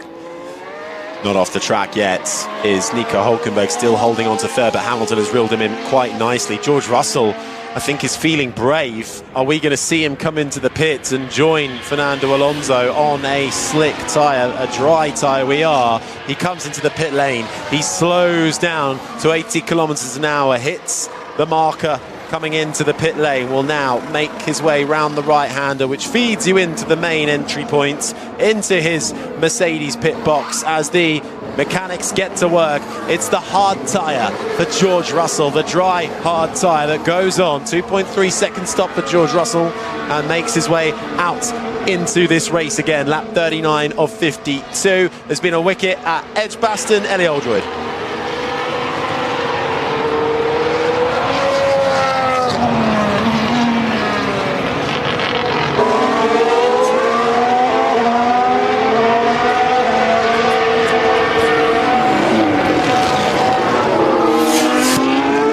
Looking at the sector times for Fernando Alonso, and I'd have to say that he's struggling on the slick tyres. I think maybe in some places it's just a bit too wet right now. That was Ellie Aldred, by the way, just giving us an update from Edgbaston. That's over on 5 Sports Extra if you want to listen to that. Yuki Tsunoda from the back in 15th makes Fernando Alonso pay for going on to the dry tyre and gets that move done up into 14th. Russell is back out in this race, also now on a hard dry tyre. So Alonso and Russell then risking it to the end. Here's signs on the radio. To avoid an accident, he went on the curb and he crashed into me. That was completely reckless for Leclerc. You know what, that's 2 moves by Charles Leclerc coming into the loop where he's made the Williams drivers almost drive out of the turning. Yeah, I thought that was from earlier on. As we were watching, and it's George Russell, the sole remaining Mercedes, a full 360 degrees coming through Maggots and Beckett's. He drives over the grass. He rejoins with water all over his dry tyres. He's on the hard tyres. He's lucky to get away with that one. Gabriel Bortoleto there yesterday ended up breaking his entire front suspension. It looks on the face of it that Russell has got away with that one. We're going to see how it all unfolded coming through Copse and approaching Maggots and Beckett's. Yeah, he's going in very, very quickly, and of course as soon as he's loaded up, turning right into the Maggots complex, he basically hits a damp patch and there's not enough grip. And that is where the wettest part of the track seems to be, and Fernando Alonso's sector times are not good either, so it's too early. I've got Oscar Piastri now just dipping into the... It's much better than before. It's much wetter than before. A mistake for the drivers that have gone on to the dry tyre. Russell and Fernando Alonso, the only 2 to risk that. It's not wetter than before, is it? It's drier than before, but it's too wet for his tyres, is what he means. It's certainly wet in the grass. That's where George Russell found himself. He has emerged down in 14th place, only ahead of Fernando Alonso. He needs to explain how it got wetter without actually raining. I don't understand that, but I was looking at the lap times of these 2 McLarens at the front. They've broken into the 139s, but even so, that's still not a big... I still think that they have the quickest guys out there, and the rest of them can't get through below the 140s. So I think that they're happy to push on where they are. It's going to be very interesting to know who pulls the trigger as we're running out with laps now. We're getting towards 10 laps to go. We got 41 out of 52. So they could want to push on with these intermediates and actually just route them, rather than Oscar might decide, well, he's got to come in and do his 10-second penalty. But again, very difficult decision making in this Grand Prix, and we're watching Max Verstappen. He's struggling, and as he moves forward, he's actually starting to make progress now. Oh, nice cheeky move from Verstappen down the inside at loop against Gasly. He's just suddenly started to make progress, hasn't he?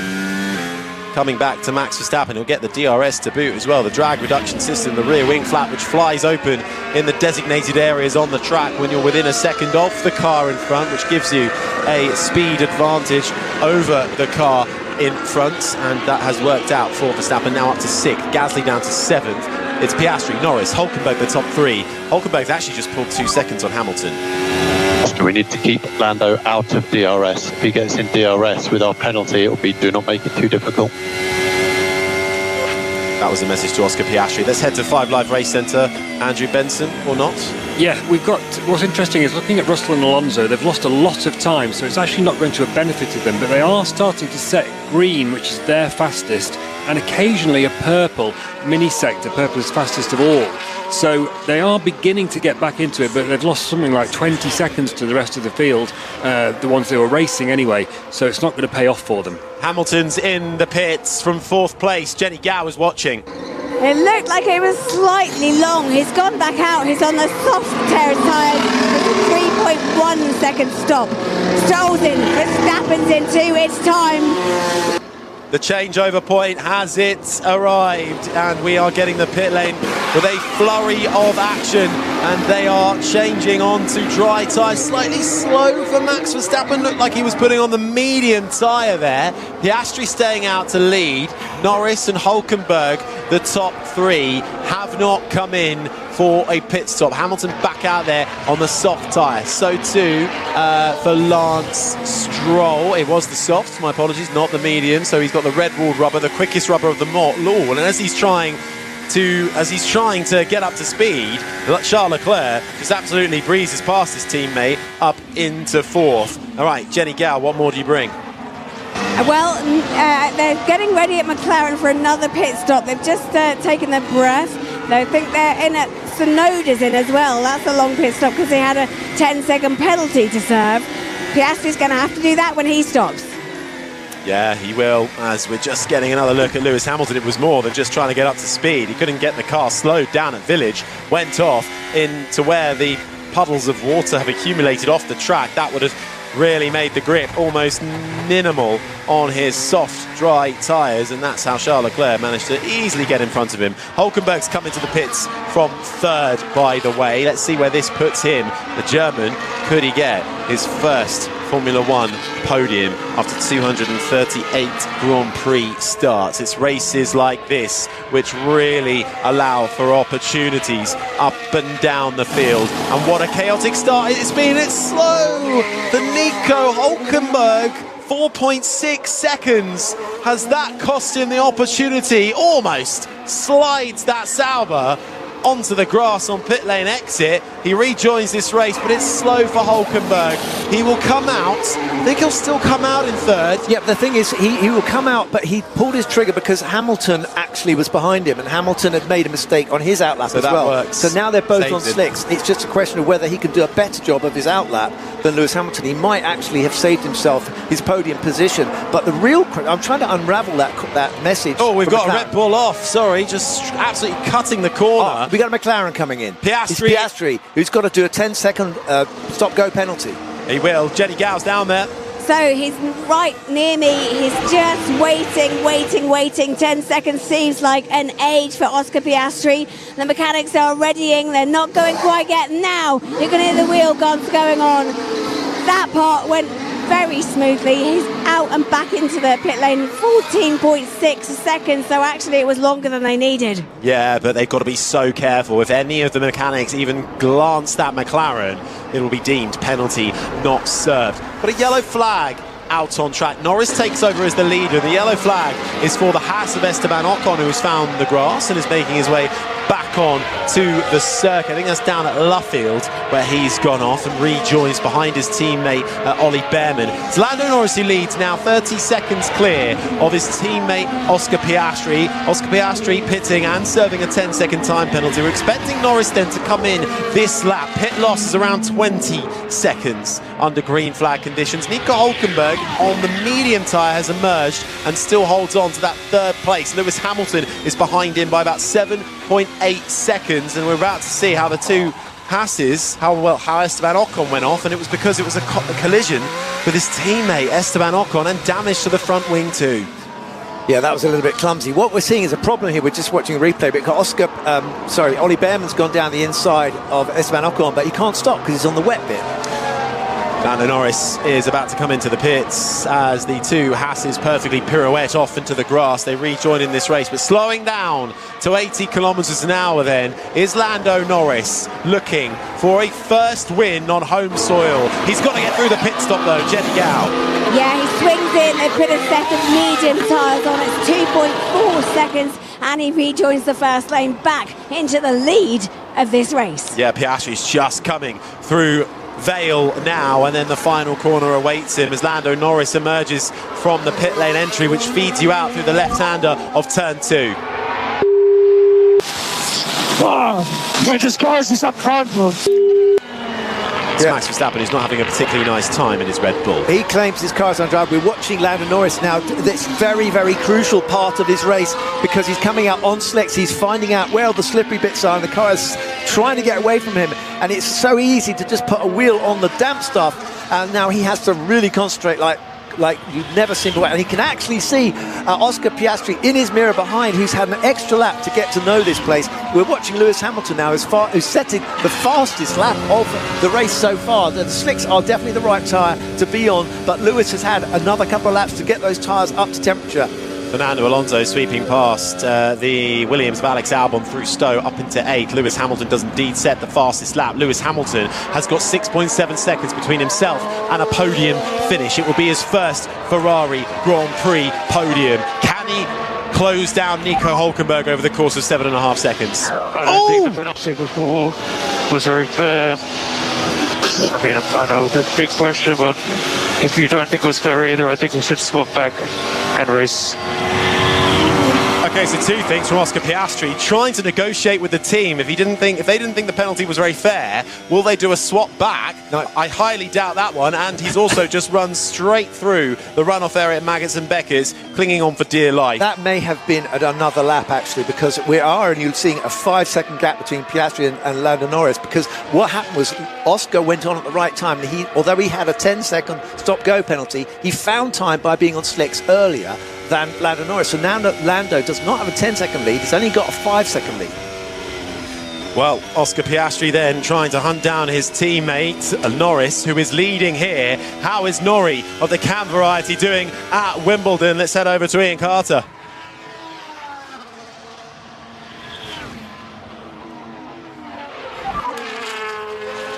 Another gap to Oscar's 4.8. He had an off. Just be careful out there. Well, tell me where, don't just say that.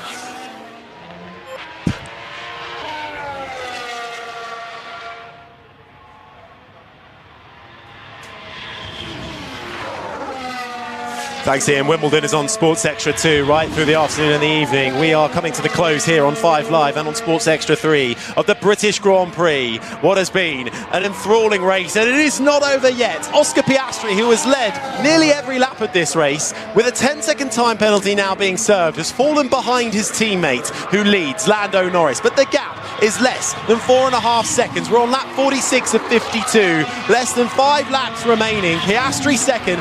Nico Hülkenberg is in third place and staring down the barrel at his first Grand Prix podium after 238 attempts at one. But he's got 7.5 seconds back to Lewis Hamilton, who is trying to take that away from him and get his first podium as a Ferrari driver in Formula One. Max Verstappen, who was running second in this race, he started on pole. He had a spin after the safety car restart that dropped him down to 10th. He's now worked his way back up to 6th place. There's only 15 cars left in this one. Kimi Antonelli's retired, along with Hadjar, Bortoletto, Lawson and Colapinto. This race, Damon Hill, the 1996 Formula One World Champion alongside me, is far from over yet. And we're watching fastest laps being traded all the way down the field. A moment ago it was Nico Hülkenberg who had it, and then it was Fernando Alonso who had it. We got Lewis Hamilton who's got the gap down to Nico Hülkenberg to 6 seconds, 5.7 as I speak.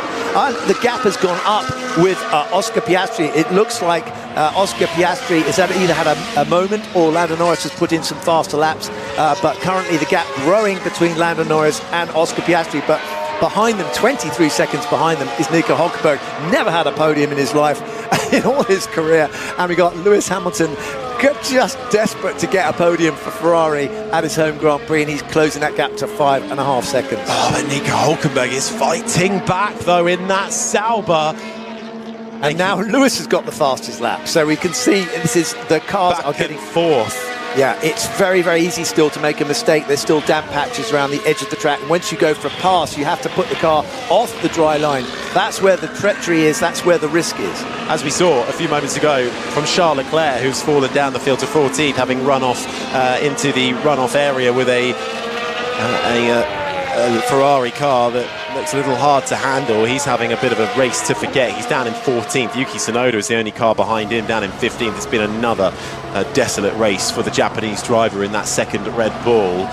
Although for Red Bull at the moment only looking at 6th place, still better than what they would have achieved last weekend with 0 cars in the points. It's lap 48 of 52. 10-second time penalty for car 81 has been officially served. That has been confirmed by the FIA stewards. Meanwhile, the incident involving Sainz and Leclerc a little earlier, that has been resolved. No further investigation coming for them. So it looks like we're clear to the end of the race now when it comes to investigations. It's lap 48 of 52. Here's second place man. Oscar, we're not going to do any team orders. It's just 5 laps to the end. There's the answer for Oscar Piastri, who, well, was trying to see if the team might take a little bit of pity on him. I'm not sure his teammate Lando Norris would have done if there would be any kind of team swap there. The gap between Norris, who leads, and Piastri now 6.1 seconds. It was a cunning suggestion from Oscar. I have to say, I'm not surprised that didn't work. I mean, realistically, nice try anyway. Would you have tried that? I might have tried it. I don't know. But I have to say that was a long shot. But anyway, their gap now is up to 6 seconds, and Lando Norris, even as I spoke a moment ago, has put the fastest lap of the race up, and he's making sure that Oscar gets the message. I'm here, I'm going to stay, I'm going faster than you, and I'm in front. I'm so excited for the close of this Grand Prix. So many storylines up and down the field. It's lap 49 of 52, so we're not long till the checkered flag flies before we get properly into these closing stages. Let's check back in and head to Edgbaston, Ellie Oldroyd.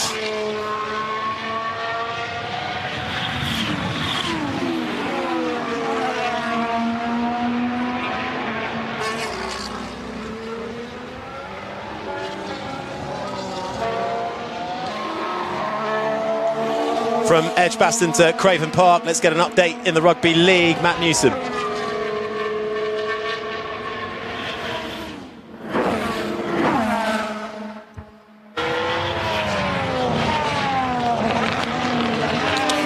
We'll continue to bring you updates from the Rugby League across 5 Live. Here, right now, though, you're listening into the closing stages of round 12 of the Formula One Championship. We're at the half point of this season. It's the British Grand Prix, and it has been chaos from lap 1 till, well, the very end. It quite well may be. Lando Norris is staring at a first home win and a chance to close down the championship standings as it stands for himself. Lando Norris, he would close that gap to Oscar Piastri, who is currently second. They are separated by 6 seconds. Nico Hülkenberg is another massive story. If he can hold on to a podium place in the last couple of laps, the Sauber driver right now has never scored a podium in Formula One, having spent 15 years in the sport. Lewis Hamilton in the Ferrari, though, was the man chasing him down, looking for his first podium as a Ferrari driver, Damon, but it's kind of stalling a bit at 5.5 seconds. Harry, the problem is I think he's on the soft tyre. He put the soft tyre on. I think the soft tyre is now struggling to stay. It's 7 laps old soft tyre against Nico Hülkenberg's medium tyre, which is holding up better in these drying conditions. Where the tyres get a lot of work, and once you get the softer tyre on, it overworks itself and it starts to lose performance. And we're watching Lando Norris now with 2 laps to go, threading his way through the Beckett section of the circuit and down the Hangar Straight, the famous Hangar Straight. I mean, this is legendary, this view as we look up the Hangar Straight, as we see the crowd now responding and getting very, very exciting there, and they're anticipating a magnificent day out at Silverstone despite the weather. The entire grandstand that surrounds Stowe is completely fluorescent green, the colours of Lando Norris. They are his grandstands, the Lando stands. They have particularly bought those tickets as Lando Norris supporters. They sold out months in advance of this British Grand Prix. Are they going to get an absolute treat in just a few moments' time? Well, they've shown their faith in Lando, haven't they? And I think he's going to reward them today, but we should never count our chickens before they've hatched. We've got 1 lap to go, but it's looking better and better every lap. They've just put a graphic up on screen as well for Nico Hulkenberg with 239 race starts to his name, including this one, and 0 podiums. I really wish they hadn't rather have done that. I'm sure the Sauber team as well. Jonathan Wheatley joining from Red Bull, Mattia Binotto joining from Ferrari as the team restructures itself and goes from Sauber to Audi next year.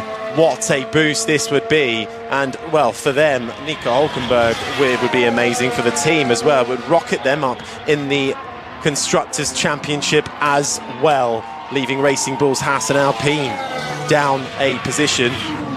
Well, I hate to see a grown man cry, but I think that if Nico Hulkenberg can hold it together at the moment when he gets over the line, then I think you're going to see so much joy for him, because it's not just, you know, I know he's not won it, but I mean, it is an incredible story. As we're watching Lando Norris now making his way through Vale, Lando Norris round the final corner. Will have one more lap to go. You can hear the grandstands cheer for Lando Norris, who has scored points in the last 6 British Grand Prix. He's still on the podium 2 times, but it's never been the top step. He just has a few more corners to go. Meanwhile, Max Verstappen, who has just managed to get Lance Stroll's 5th place ahead of the Canadian now. Verstappen up into 5th, recovering from his earlier spin. Stroll, if he can hold on to 6th, will still be good points for Aston Martin. So too for Pierre Gasly in 7th. Aston Martin looking at double points. It's been a shame for the likes of George Russell, who have fallen away in this race, and Charles Leclerc too. But I mean, what a race we've enjoyed, Damon, so far. And Lando Norris slapping every minute of this up one last time through Maggots and beckons for him. It's been an absolute classic, hasn't it? It's been a fantastic race, and Lando has driven cleverly and smartly all the way, and he's going to get such a rapturous applause. You can hear now round Silverstone, everyone is waving, everybody is cheering, and it's again that view of the Hangar Straight. This will go down in your history books, and this will go down in your family album. What a moment for Lando Norris. Through Stowe, past the Lando stands, downhill, over the crest now, through the left-hander of Vale. Lando Norris, who has never stood on the top step of the podium at his home Grand Prix. Lando Norris wins the British Grand Prix. The crowds go wild for Lando to the top of the podium. He wins the British Grand Prix. It's a McLaren 1-2 with Oscar Piastri, who led this race for so long, having to settle for 2nd. And how is this for a story? Nico Hulkenberg, the German, the 37-year-old, with 2 more corners to go. 15 years in Formula One, never been on the podium. He puts that right today. Nico Hulkenberg has a Formula One podium. It's 15 points for Sauber. It's history for Nico Hulkenberg after 239 attempts. He holds off for Lewis Hamilton in 4th, Max Verstappen 5th, with Gasly will come home in 6th ahead of Stroll, Albon, Alonso and Russell. Mate, you've won the British Grand Prix. Well done.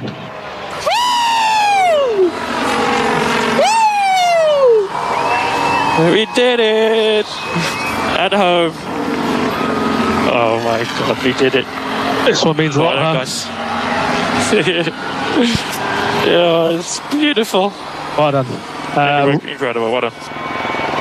He waves to his fans. Lando Norris, one of the most popular drivers in the field in general, and certainly a popular man around here. He closes the gap to 8 points in the championship to his teammate Oscar Piastri. Halfway through the season, Damon Hill, we've still got a long way to go in this championship fight. 2 wins on the trot and an emphatic win in Austria, an emphatic win here at Silverstone. All the pressure, he got out-qualified by his teammate, but he stuck with it through really tricky conditions. He held his cool, and now he's starting to look like he's finding his feet. Podium, P3, baby. I don't think I can comprehend what we just done. Oh my god. Incredible, man. Enjoy it. You did an absolutely fantastic job. I can't believe it. Nico Hulkenberg, the stats now read 1 pole position, 1 podium, 239 starts in Grand Prix racing. That's a great story, isn't it? I mean, you know, it did look like it would never happen. He's come so close so often, and he's finally got that flipping thing off his back, and he's got himself on the podium of a Grand Prix. We can no longer say to him the guy that's raced for longest without actually doing it. Anyway, well done, Nico Hulkenberg. Fantastic performance. We're watching a replay of an overtake and the last few laps of, is that Pierre Gasly? Yeah, Gasly got Stroll, I think, right at the end. And Gasly finished 6th ahead of Stroll. Albon in the points, ahead of Alonso and Russell. Oh, it's amazing. Thank you, well done, everyone. Thanks, McLaren. This is a dream, winning at home. It's beautiful. Thanks for the memory. I'll remember this more than anything. A day to remember, a week to remember for Lando Norris, who lines up in the P1 position in Parc Fermé. Oscar Piastri may well have had control of this race before the 10-second time penalty, but Norris was right there and ready to pounce when the opportunity arose. Nico Hulkenberg, if he knows what to do in the post-race celebrations, will line up in the 3rd spot, but he's not quite there yet. Yeah, it's going to be quite funny watching him sitting down. I think he'll get a massive slap on the back from these two as well, because every driver, I think Nico is, he's such a character. I mean, he's been around and he's been doing some amazing performances with cars that shouldn't be there for so long. It's astonishing he hasn't actually made it to the podium, but there we're watching, right now we're watching Lando Norris with his stunning helmet design that has been adopted by people where they've dyed their hair the same colour as his helmet, which is fluorescent yellow and black. Not sort of style that I would probably be brave enough to wear, but anyway, he's getting congratulated by his dad and by his fans and by the team. And this is a great day, as he said. You know, he'll remember this forever. He knows the meaning of the British Grand Prix. We've been so lucky to have a great record here at the British Grand Prix with British drivers. And anyway, Nico Hulkenberg is the next person we're watching. The whole team has gone berserk. They're leaping up and down with Nico. So delighted for him. He becomes the oldest first-time podium finisher since George Follmer at the 1973 Spanish Grand Prix. He got his first podium at the age of 39. Nico does it. Oh, he's at so 37. close to getting the oldest. He just needed a few more years and he would have got the oldest record. Oh, well, there you go. He'll have to do it all again. I mean, the scenes down there are incredible for Nico Hulkenberg and Lando Norris. Gabriel Bortoletto, his teammate, is waiting. I think Jenny Gao is down there as well. I certainly am. It's an absolute scrum fest. Only the McLaren team are being let through. But Lando's grandparents are here, his mum and dad are here, his entire family are here to watch this historic moment, and they are delighted. Lando Norris goes to be weighed. CEO Zach Brown is there, right there with him. That is the sound from the grandstands. I think, you know what? No matter who you support, I think today Formula One won. What an epic Grand Prix, and Lando straight over to his mum for a hug. That's the sound of his mum, Siska, crying into his shoulder, full of smiles. What a result for Lando Norris. Back-to-back wins for the British racer. Piastri having to settle for second, but holds on to the championship lead, but it coming down to eight points. Nico Hulkenberg in 3rd. Hamilton couldn't quite get that first Ferrari podium. It's 2 4th-place finishes in a row for him. Then comes Verstappen, the top 5. Gasly, good points in 6th ahead of Lance Stroll. Also good points for Aston Martin with Alonso in 9th. Albon back into the points after 3 consecutive DNFs. And then comes George Russell, who rounds out the top 10. Lando Norris, though, with the best celebrations of them all. We will head back to Wimbledon for continued coverage of how Cam Norrie is getting on in a few moments. And a big Sunday of sport continues. We've had the cricket at Edgbaston over on 5 Sports Extra. Rugby League updates too from Craven Park, and we'll have the Euros later on. Norway against Finland on Sports Extra 3 from 5 p.m. Denmark taking on Sweden on Sports Extra from 8 o'clock this evening. But we will hear from our top three. Embracing is Nico Hulkenberg speaking with Jenson Button. Nico Hulkenberg, you're going to be standing on that podium. How does that feel?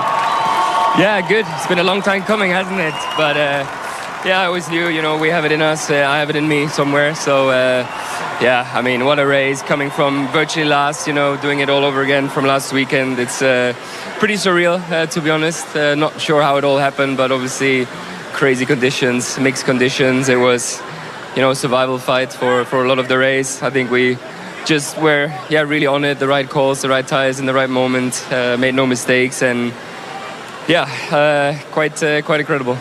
So it's been over 200 Grand Prix, quite a few over 200 Grand Prix, but we won't dwell on that. But it must be mentally so difficult going through all those times when it's almost there and then it's taken away from you. Just give us a little bit of emotion of how this feels right now. Today, right till I think I was in denial till probably the last pit stop, and then when I heard we gapped Lewis quite a bit with the one extra lap, I was like, okay, this is good. This is some breathing space. But then, he was catching quite quickly. So, the pressure was there. It was an intense race, but like I said, we didn't crack. No mistakes, and obviously really, really happy with that. Fantastic. And obviously you had the seven-time world champion Lewis Hamilton chasing you down at the end, so it was like the biggest pressure situation you could possibly have at the British Grand Prix. Yeah, I was thinking that, obviously he's going to give it all here in front of his home crowd, and I was like, sorry guys, but, it's also my day. I got to, stick my neck out, and super happy, and thank you very much for the great energy and support here every year. Congratulations. Thank you.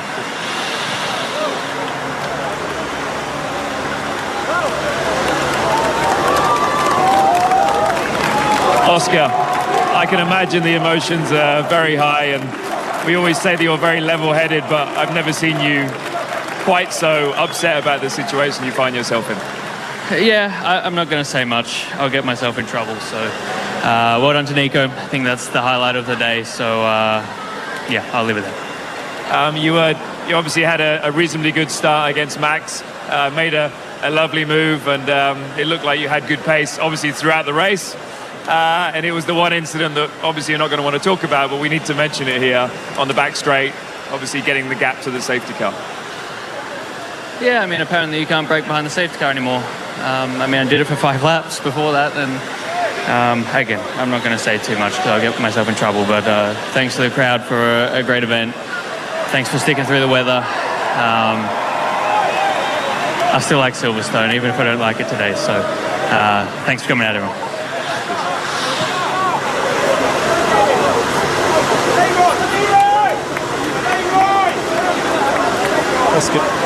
Oscar Piastri clearly quite disappointed. Wow. Here's Lando. You just won your home Grand Prix. Oh, wow. It's beautiful. Everything I dreamed of, I guess. Everything I've ever wanted to achieve. This is, apart from a championship, I think this is as good as it gets in terms of feelings, in terms of achievement, being proud, all of it. This is where it all started for me, was watching you on TV many years ago, and now thankfully I've been able to have my go. So yeah, incredible race, stressful as always, but the support from the fans, it made the difference today, so I got to thank them for it all. What's going through your mind on those last couple of laps of the race?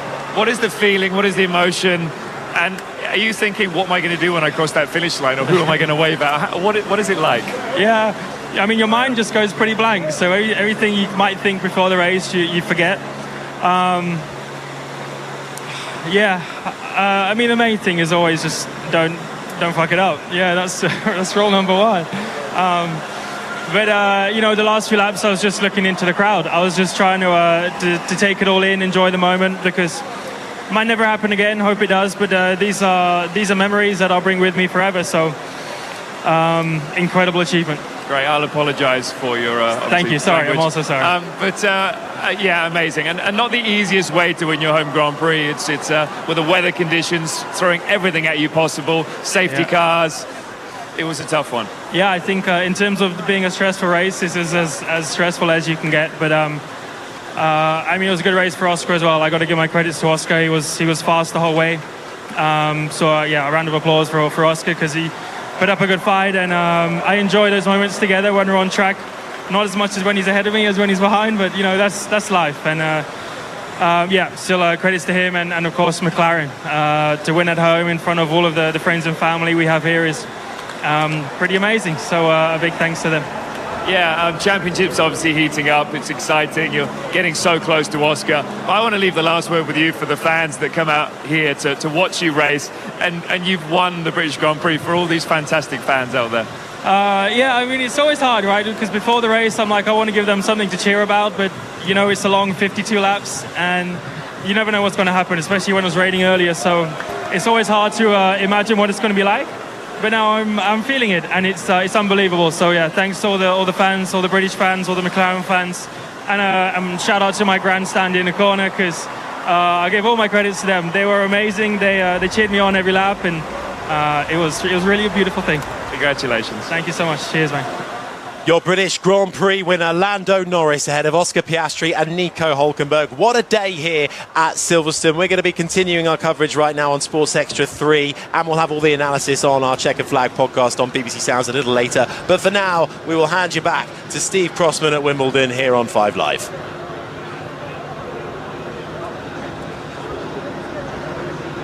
Right, continuing on then as the podium ceremony will begin shortly. Lando Norris just taking time to sign the winners' caps. I mean, Damon Hill, I don't know about you, but I'm exhausted.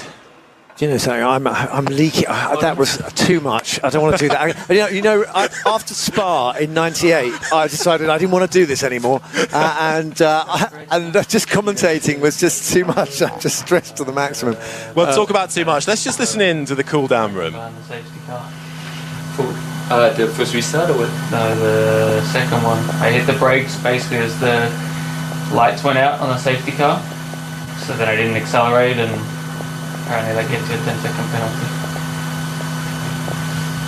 I think, yeah, caused a bit of, I went off almost in the back of Lance and Pierre by me. It just didn't affect. Yeah, I mean, the problem was it was just coincidence that I hit the brakes as the lights turned off. So. I need it. Okay. Well, Nico Hülkenberg being explained the reason by Oscar Piastri as to why he finished second. Lando Norris has now come in. Just a reminder, Nico Hülkenberg, after 239 Grand Prix starts, has scored his first podium. But with a chaotic race, nothing spells chaos, Damon, like a driver going from 19th to 3rd. Yeah. This is what we said at the beginning, isn't it? It's opportunities. The thing is, you've got opportunities in a race like this. You just have to. You need a bit of luck, and you need to make the right decisions and be a little bit brave with the decision. We saw Fernando Alonso and George Russell going to slicks a little bit too soon. Lewis Hamilton got it just about right. But Oscar Piastri will be ruining that decision to stamp on the brakes. I have to say, I do think that's the right decision. I don't think it was the right thing to be doing. When you're leading the pack and behind the safety car, I just think, you've got to take into account there are people behind you. Anytime you slam the brakes on when you've got people behind you, you're going to give them a fright, and that's what he did, and he got a penalty for it. Well, one man who will be very happy as well as Lando Norris is the team principal, Andrea Stella, speaking with Jenny. Andrea, well done, congratulations. The highs and lows of racing at Silverstone, it never fails to deliver, does it? How are you feeling right now? Well, I'm feeling, happy for the team, happy for the drivers. I'm sure Oscar has some bitterness because of having been in the lead if it wasn't for the penalty. But a great day for McLaren, P1, P2, home Grand Prix. A really very, very well executed race by everyone. So it's a good day for McLaren, a very positive day. And for Norris as well. This is the dream for him, isn't it? I think it is. The British Grand Prix in front of his fans, and there was a big stand, all yellow. Big day for Lando. I'm sure he was crying in the car. He will never say that, but I'm pretty sure. Maybe you can poke him and see what he says. Just one last question. I know we want to get to the podium, but there obviously will be controversy about Piastri and that 10-second time penalty. He couldn't speak out, but what would you say? Well, we just made our observations to the race direction. We said that we thought the situation was pretty much compromised by a late call of the safety car in, which put Oscar in a difficult position. This was not taken into account somehow, so there's no controversy. We take it. We will review what we can do better and we move on. Still 12 races to go, if I'm right. Plenty of opportunities for Oscar to use this extra motivation coming from today. Well done again. Congratulations. Cheers. So Andrea Stella then always giving an excellent political answer as they come out onto the podium. Do you think that was a fair penalty, Damon?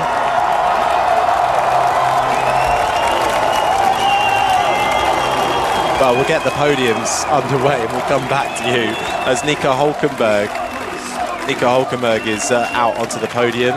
Fair or not fair, Damon? Yeah, I think that, as I made that clear, for me that was a fair decision. I think he stamped on his brakes. He wasn't really thinking about who was behind him.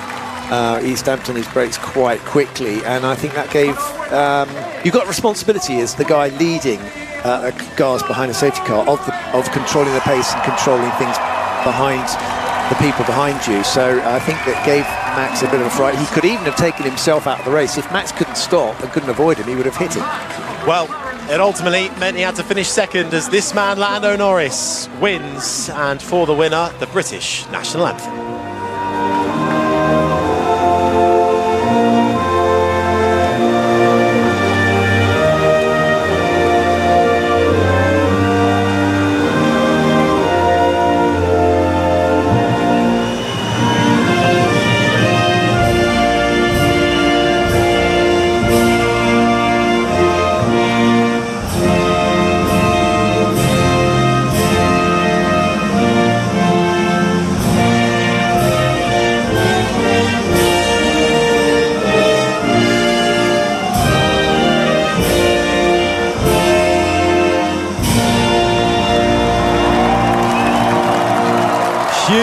Cheers as the track invasion begins. Over 500,000 people have been through the gates across this British Grand Prix weekend, and they have been rewarded with a British winner and a first-time Silverstone winner. Lando Norris picks up a rather nice trophy, actually. That's a proper winner's trophy, that is. In pure gold, large winner. You don't get to take that home, by the way. They give you a replica. That stays in the RAC back in Pall Mall, and it's all part of their collection. As he's also presented with the Lego trophy. I think Lego are doing something here as well. Okay, but anyway, that's not the one you want. It's the British Grand Prix. That has got some names on it, I can tell you, going back to 1950. It certainly has, doesn't it? Lando Norris, though, gets his winning medal from the president of the FIA. Oscar Piastri then, while clearly visibly disappointed, will take second as the winning Constructors' Trophy is handed to Luke Crane of McLaren, and just reward for all of the team working so hard. And Piastri then to get his second place podium. Oscar Piastri, McLaren scoring consecutive 1-2s in Austria last week. Here again, McLaren's fifth 1-2 finish, and almost the biggest roar of them all for Nico Hulkenberg, who finally has some silverware. The trophy cabinet he has at home can now feature a Formula One trophy. Third place at the British Grand Prix, and he'll get his first celebrations. Will he remember how to do it? He immediately sprays the champagne, but it's a rather relaxed celebration. I think he's going straight to his team. The man who moves over from Haas to Sauber, which will become Audi. While Hulkenberg might feel like he's won here today, it's Lando Norris who has 25 points in his back pocket. And the British Grand Prix. What a moment, you know, this is one of the big races, the British Grand Prix. It's seen as it's like Monaco, it's like an Indy 500. It's definitely a big race, the British Grand Prix.